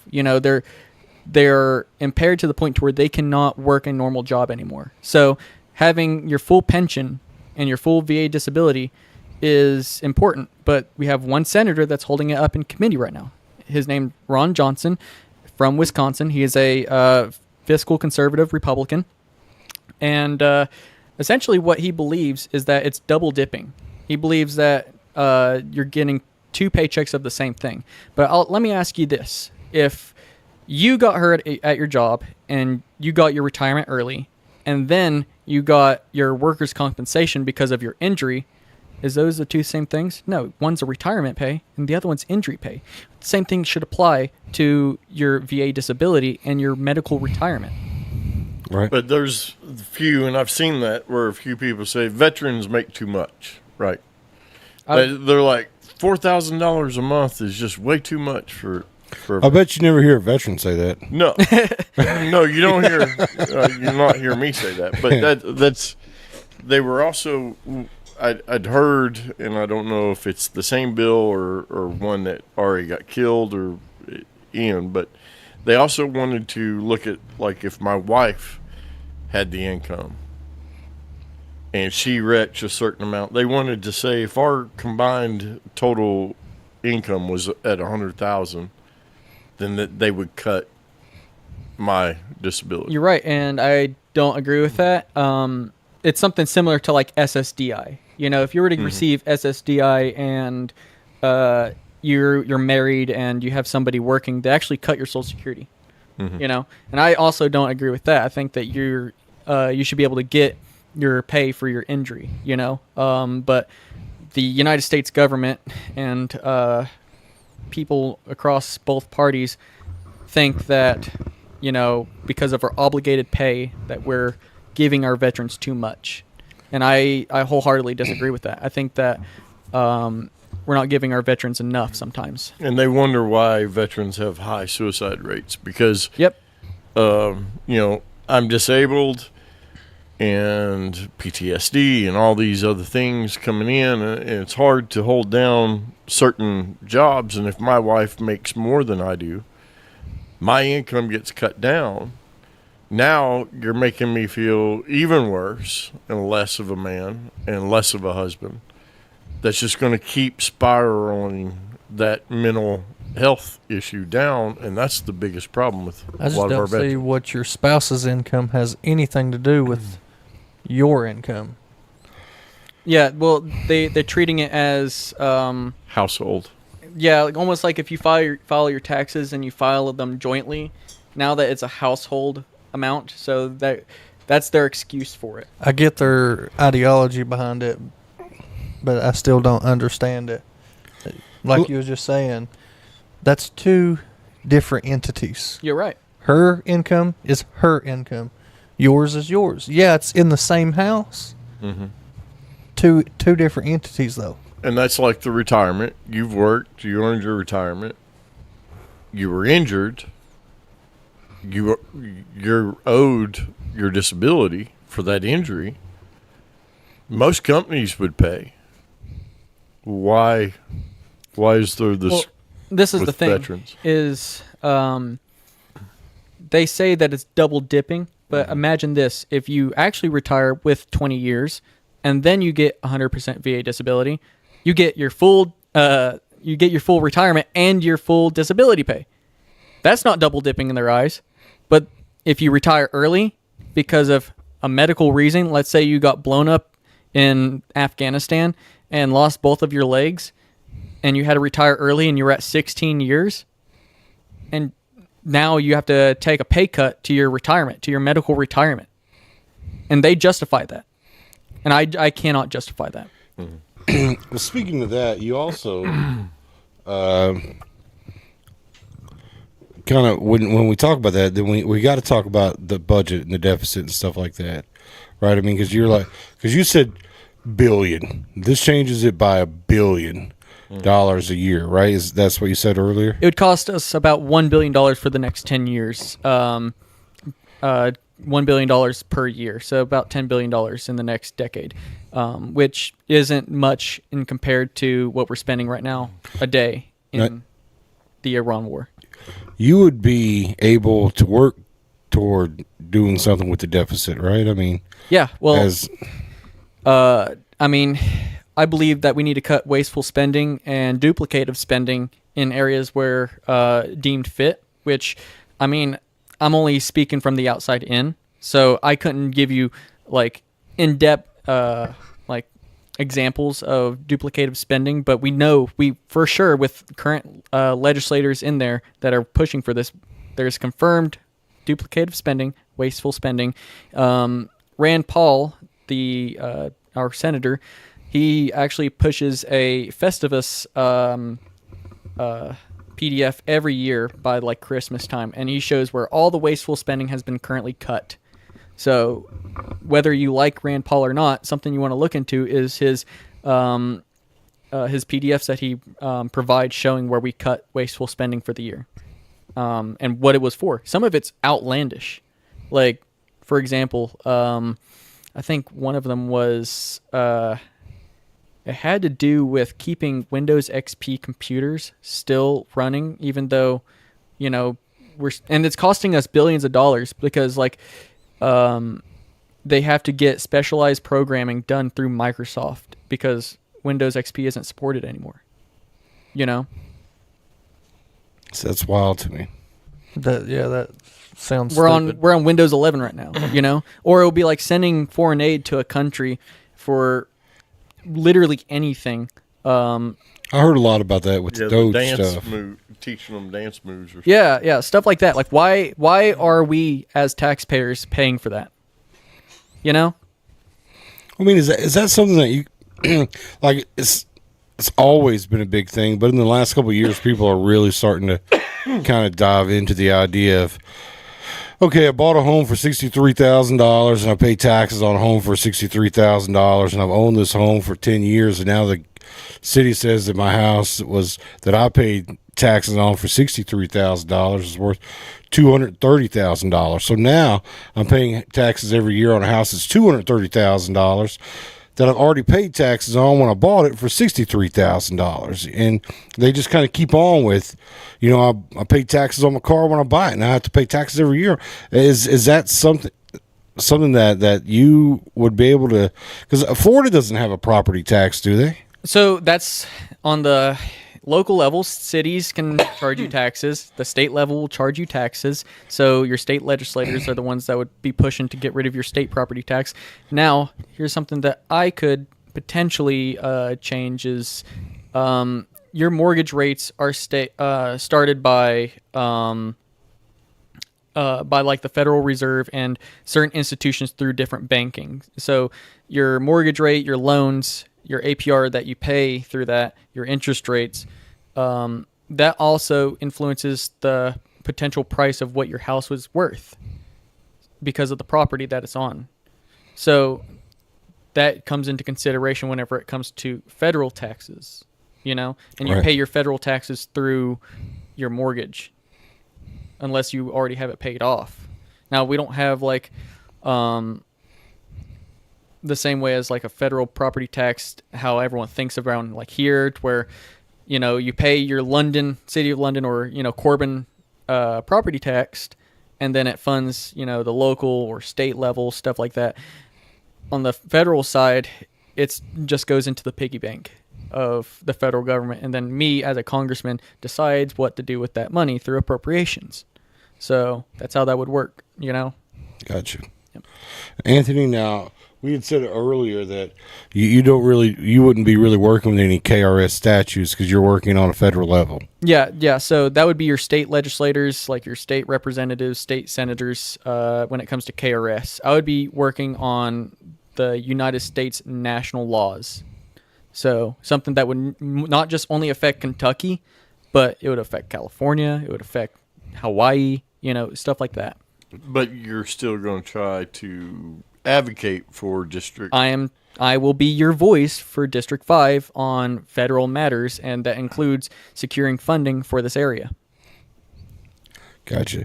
Well, and you know, I mentioned that earlier in the first hour. There's a lot of people that's going to ask about state level stuff, and I guess I was just one of them just a moment ago. But you know, this is a national level. He's speaking on a national level of national change and what he can bring in. Because, I mean, you get the opportunity to, you know, present District 5 to investors and all that other stuff, right? Do you do that? It wouldn't be like me directly, but we can definitely work on a staff. Like, what if I was to talk about, let's say the power plant that I was talking about, the coal fire plant, right? The federal government doesn't pay for that unless it's subsidizing it when it's already approved through the Public Service Commission on the state of Kentucky's level, right? But what I can do is if I meet some energy investors, let's say if they're from Wyoming, where most of the coal mining is done in the United States, then maybe we might be able to work a deal and have a co-op here. And then if I can get the federal government to subsidize it, we can get it built in a timely manner. See, I think that I just don't see the grand scale of it. You know what I mean? Like, I don't know all the different avenues. Because when we're like, well, this is state, this is city, this is federal, and then how does roads get built? Stuff. Like how does the representative for the area get to draw more for our area? How? Well, it goes through appropriations. You have a whole appropriations committee. Unless it's through like an omnibus bill to where anybody can throw anything in there and it's like 4,000 pages long. If you want to directly secure funding for this area, it's got to go through appropriations. And if it justifies through appropriations, then you secure that funding. But something to note is that like I will also have like a team. We talked about that previously. Yeah. So like I won't be the one actually writing the bills most of the time. It'll be like, here's my vision. This is what I want to do. And then they draft it up, and if it meets all my requirements and that we check the legality of it, then we can submit it. Gotcha. So you don't need somebody that is like an attorney or somebody that has worked in law to work in this position. You can have a team that is qualified, that knows how to do this, to do it for you. You know? Gotcha. As long as you just present your vision. So that's where my hang up was. It's like, okay, you know, because I want to be able to ask the questions everybody else wants to ask, but I'm trying to think of the scope of what it is, you know, because, you know, a lot of my issues I think of, you know, statewide instead of nationally, you know. Well, I mean, like, that's the thing that I think that we need to realize is I would work with local elected officials like your magistrates, your commissioners in different counties. They're the ones that deal with the fiscal business on the county level. So if the county has roads that need repaired and the county doesn't have enough money for it, the state can't provide it, reach out to your U.S. House members, see if they can do it. See, that's what I needed to hear, is how that broke down. How does someone get you involved in something that we need done locally? You know, that's how it works through your local and state government. If the state can't take care of it and the county can't take care of it, if the city can't take care of it, reach out to your U.S. House or senator. Now, you'll have different offices all across your district. Is Yes. that right? Because I remember, like, my dad, who he's passed, but he's like, oh, we'll just call up Hal Rogers and get something done about it. You know, obviously that was in between the years of 1981 and 2012. It could be longer now, but it just seemed like, hey, he's just so accessible that you can just call someone and he's going to fix something for you. And is that realistic? I mean, is that...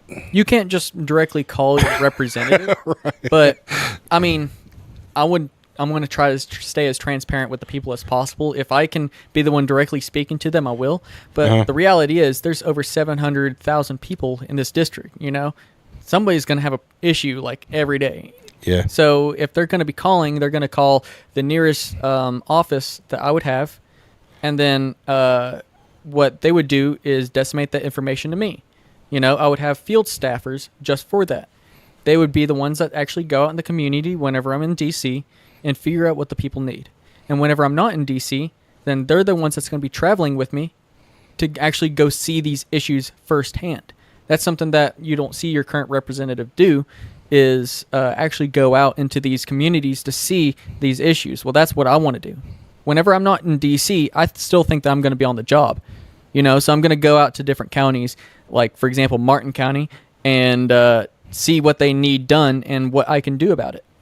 You know? So that's like, that just kind of helps me understand a little better about, you know, what your duties would be as a House of Representative. You have plenty of duties. Real influence starts by like chairing committees. You know, if let's say I want to chair the committee of national defense, then what happens is bills that get sent to the National Defense Committee, I would be the one that votes whether it goes to the floor to be voted on or if we shut it down in committee and let it die. Because not every representative puts a good bill.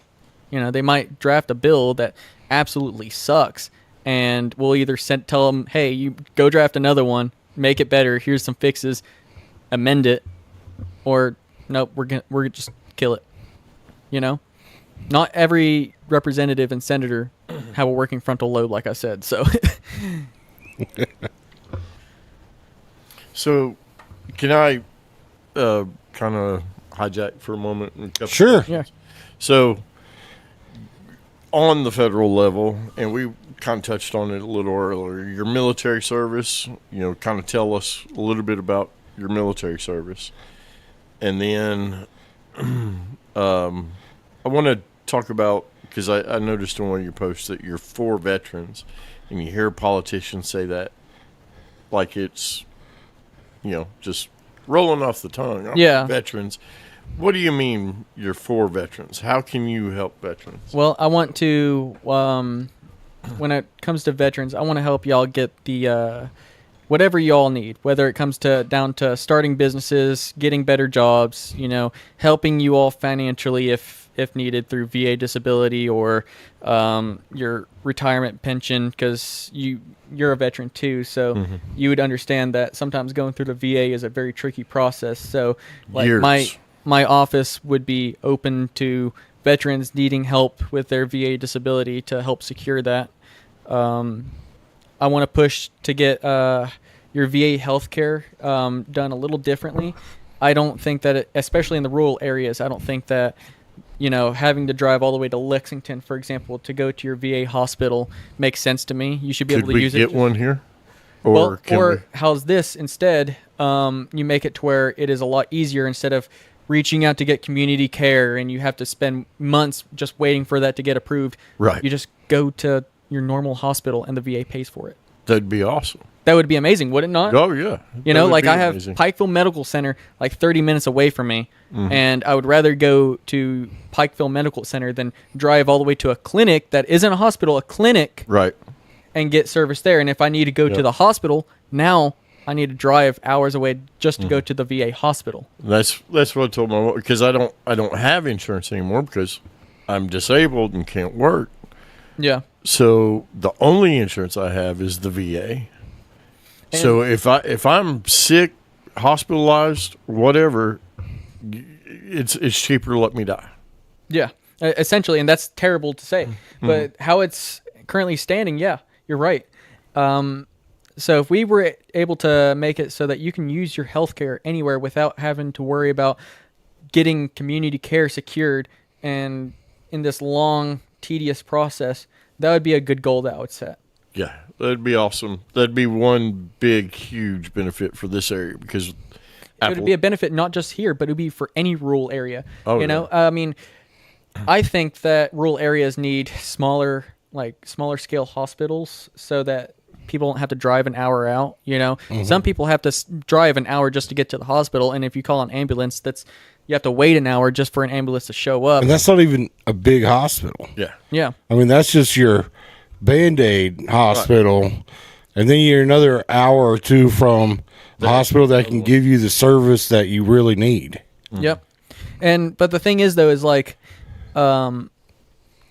with your like VA benefits through healthcare, if you were to go to the emergency room, right, at any hospital, now you have to schedule an appointment the next day after you get out of the emergency room with the VA because they have to see you, and it's required. Otherwise, they won't cover whatever you did in the emergency room. Right. Oh, wow. I didn't know that. Yeah, so that's the thing is you go in with a heart attack, or a stroke or whatever, you're still going to have to get up to Lexington to be seen. When you get released, you have until the next day. Yeah. Oh, wow. When you think you're ready to go home, it's like, nah, let's go back to another doctor. And then it's a lot of hurry up and wait. Yep. It's exactly in the military. Hurry up and wait. You're going to do that in the VA too. Oh yeah, a lot more waiting. So, yeah, they purposely. I feel like they purposely make all these obstacles because they don't want to pay the VA. Yeah, essentially that seems like it's the truth. The VA actually has turned down a lot of people that I know on for medical care. They would go to a hospital for medical care. The hospital will conduct the medical care, and then the VA will say, well, that wasn't needed, so we're not going to pay for it. And now you have to go through the VA on their like legal side to try to either get the VA to pay for it, or you're just stuck with a bill. You mentioned something with your salary, putting it into what you call a community fund. Yeah. Is that something that maybe we could start on a national level for veterans, for veteran businesses and startups? Is veteran invested and other people investing into a community fund to provide that startup? Because I know the government doesn't do that, and I know there's not any grants for veterans other than what's available for everybody else. I mean, I feel like at that point it would be based on like a nonprofit like Wounded Warriors, you know? That's exactly what Wounded Warriors is it's a community fund that you can donate to, and then they help actual wounded veterans, you know? So I think what you just described there is like a nonprofit for veterans. And I mean, I wouldn't mind starting another one. If I could be a part of that after I get out and still advocate for veterans after I'd done my time as a U.S. representative, I would totally do that, especially for this area. Right. So we have a lot of veterans in this area and a lot of disabled ones at that. So, and they can't find work. Nobody wants to. I mean, there's just not enough jobs. Yeah. Really. Well, like I said, jobs are a catalyst, you know, for a lot of our issues. And, you know, if a veteran can't find a good job, it just adds to that 21 a day, you know. So I think that if we were to get more jobs here, better paying jobs here, we would see a lot less veteran suicides. So it's rough. And the homeless. I mean, A lot of veterans make up the homeless. Yeah, that's true. But I mean, we have current programs right now to help with like homelessness. Like the VA will actually pay you emergency money if you're in a hardship. So like if you are at risk of being homeless, the VA will pay you money for it. That's just, people don't know that. People don't know. I didn't know that. Yeah. So I didn't either. Yeah, you can get, I think, about $250 a month. It's not much, but I mean, it's something. You know, it can definitely help. So, thoughts on crypto and stuff like that? So actually, this is funny. Stock trading, crypto trading. I am not going to take part in it if I get elected. Like, I'm not doing it now. I'm not going to do it if I get elected. I don't want to be a part of that. You know why? Because I want to push. We could have somebody that starts in the representative under $1 million that have $500 million by the time they're out right here in Eastern Kentucky. That would be phenomenal.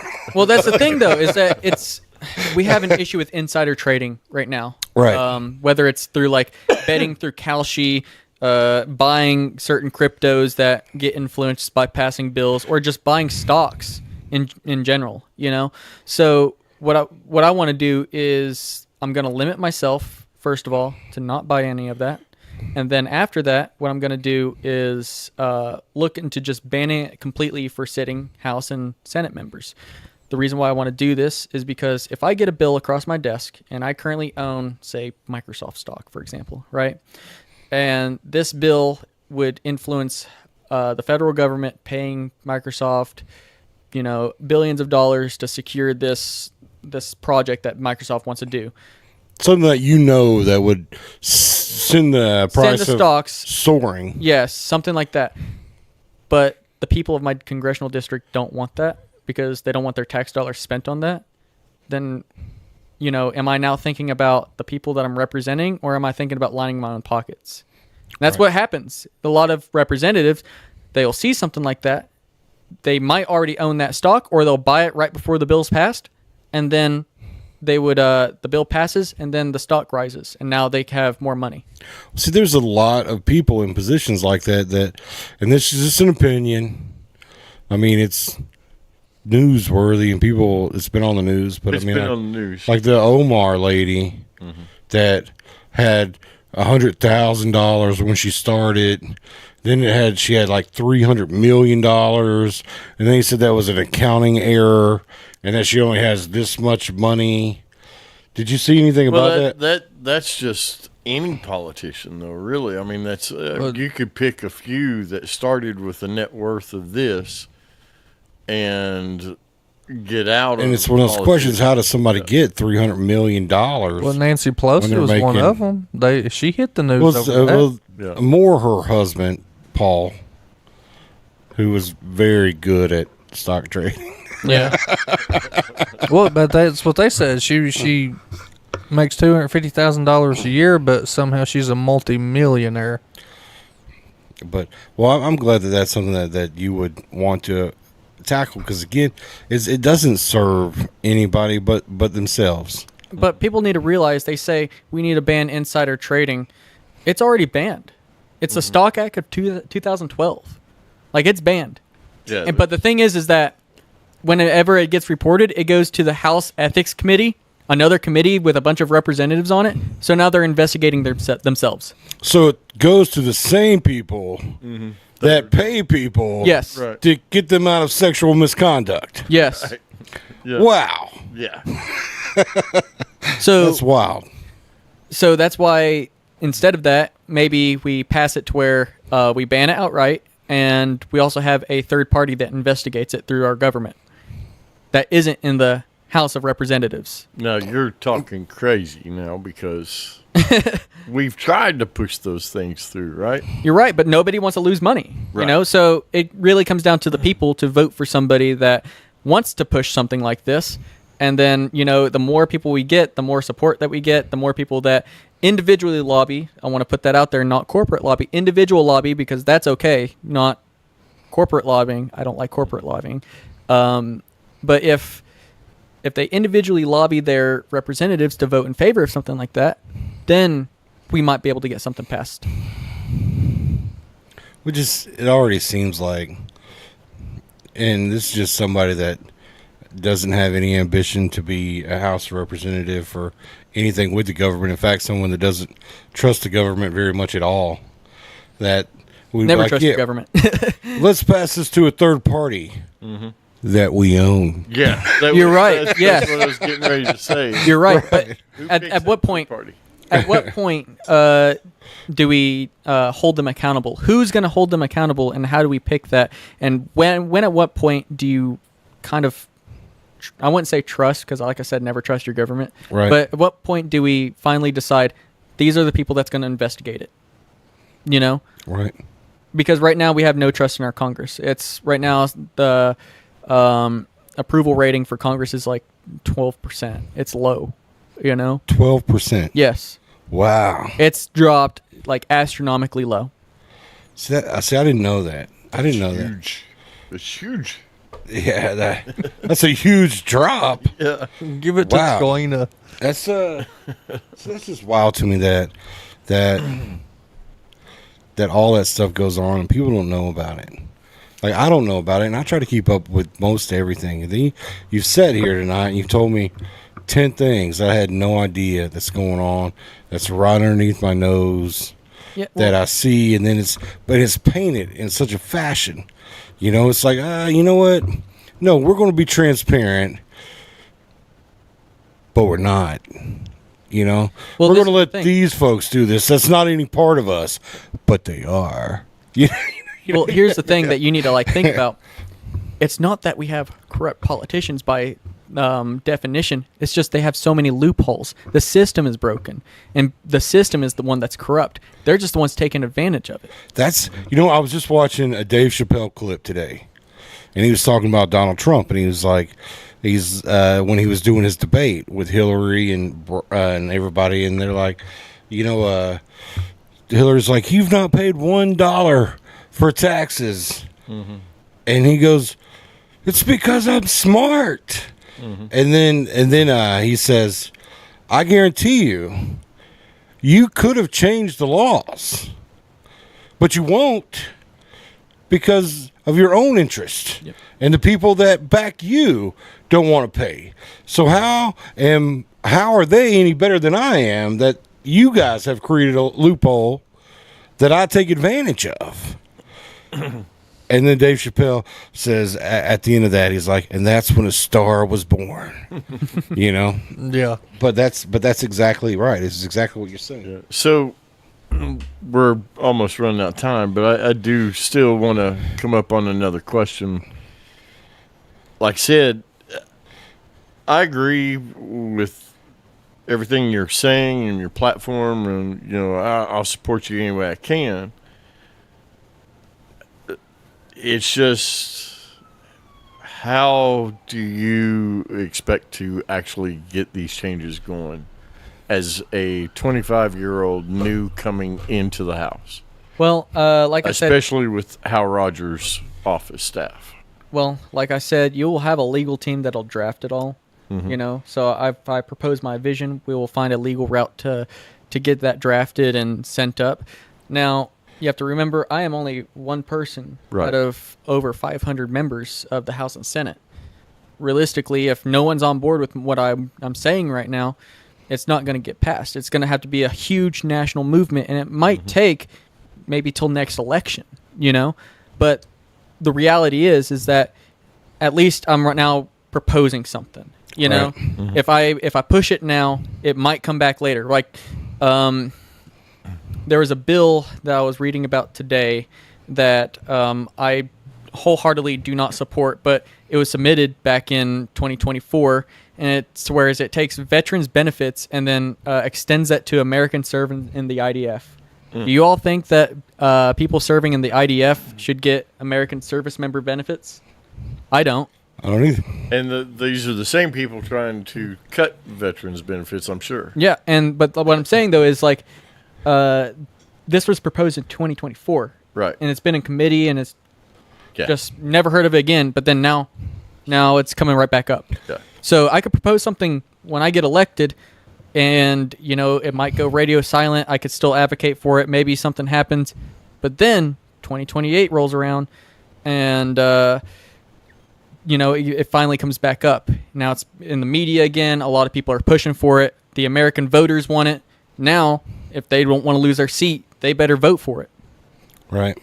So, well, I can tell you something that just sitting here, I've seen you've corrected me twice. Mm-hmm. You've corrected Ronnie once. And I think that's impressive. I think that's impressive that you not only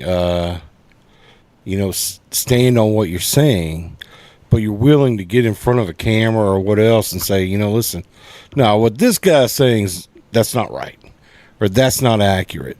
And I think that's the kind of voice that we need, is someone that's willing to call stuff like that out. Because it's been very easy for you to just let me mislead somebody, but you're like, no. Let's be. This is how it is. And I thought that was impressive. I wasn't at all insulted by it. I was like, man, this guy's speaking up. He's correcting me. Good. And I mean, and that's not something you normally see from somebody that's sitting here. They'll just kind of let you roll on with it. I didn't expect him to be this knowledgeable. So, well, I believe that if I'm gonna represent this area, I better know what I'm talking about. Right. I think that this is a district that is so unique to where you're gonna need somebody that is like right on top of it all. That's willing to speak up. Yes, and make sure people's not getting salt or sugar; they're getting it straight. Yes. So let me press you on this. I need you to say live on this show that when you become the next House of Representatives, that you will come back to this show. That way I have it on camera for everyone to see, because you'll have an open invitation.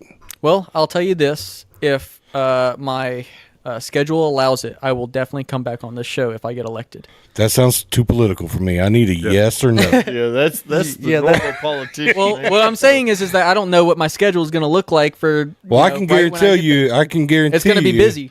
That after the primary, you're going to have about 5 months. Oh, 100%. If I win the primary, I'll definitely come back on. Because I feel like if you can win the primary, then you're going to win this election. 100%. Right. Like, I don't have any problem coming back after the primary. I'm saying that if I win the general election, I'm going to be pretty busy. I don't know. So my fault that I didn't say primary. I meant, that's what I meant, though, the one coming up, the election coming up in May.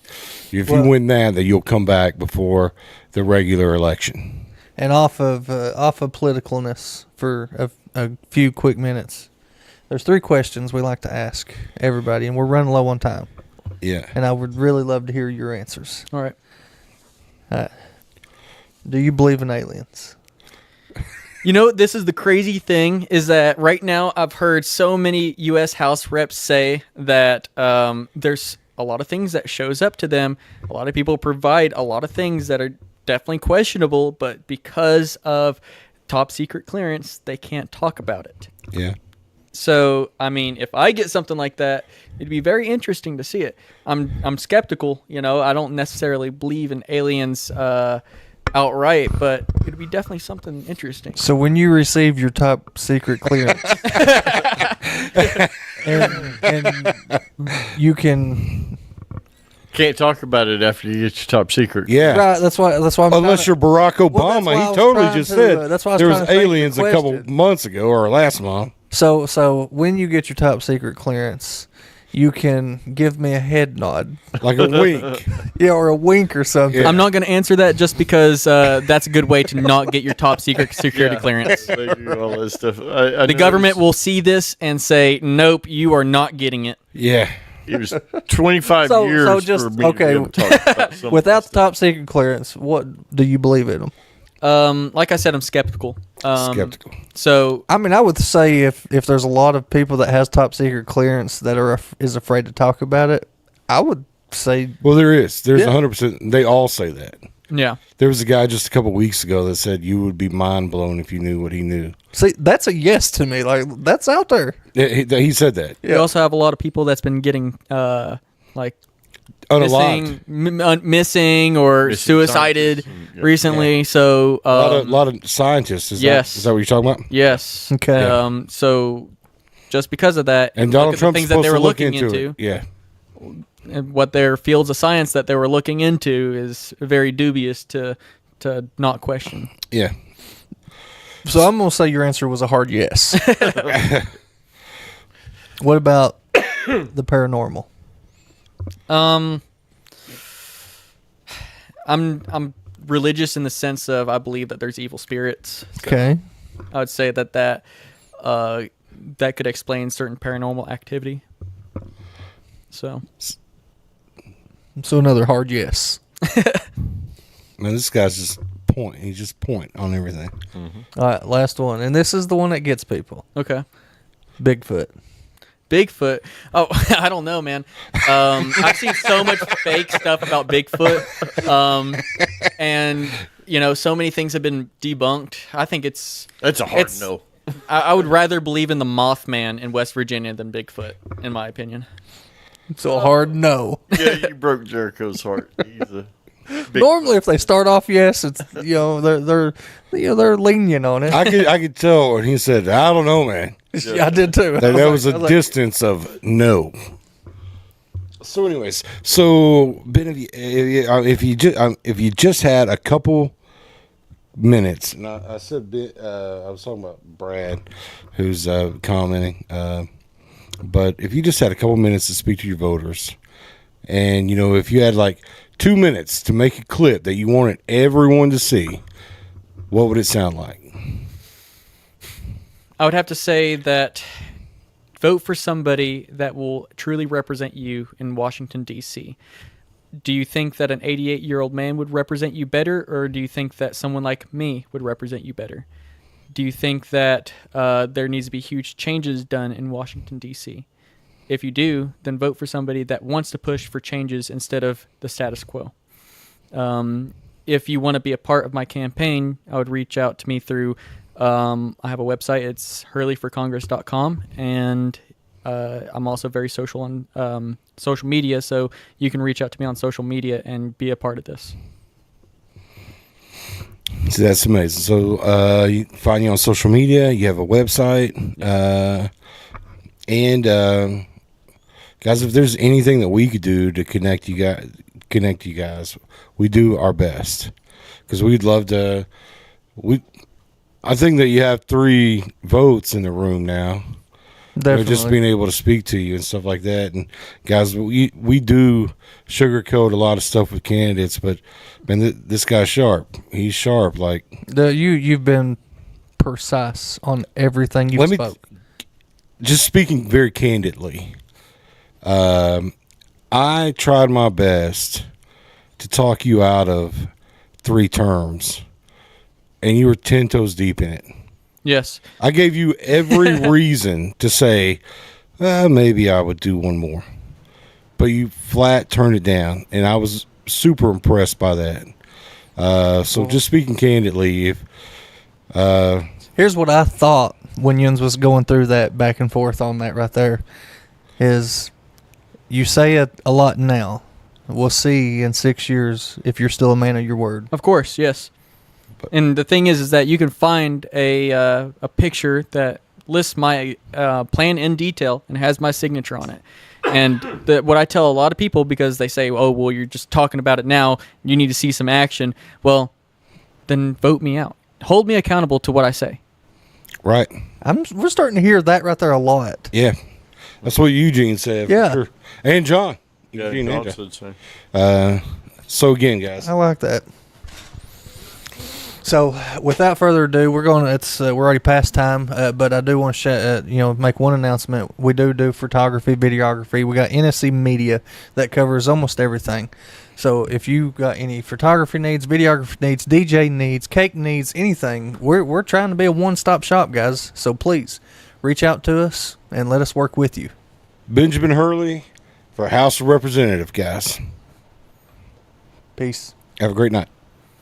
Located at 511 South Main Street, Corbin, Kentucky, Sugar Booger's Custom Cakes has been bringing delicious treats to the Tri-County area for over a decade. Whether it be a cupcake, cookie, cake pop, brownie, or a signature one-of-a-kind custom cake that will be the star of any event, Sugar Boogers has you covered. Easy online ordering with polite, knowledgeable staff guaranteed to make each experience easy and stress-free. Go check them out on Facebook or give them a call for a free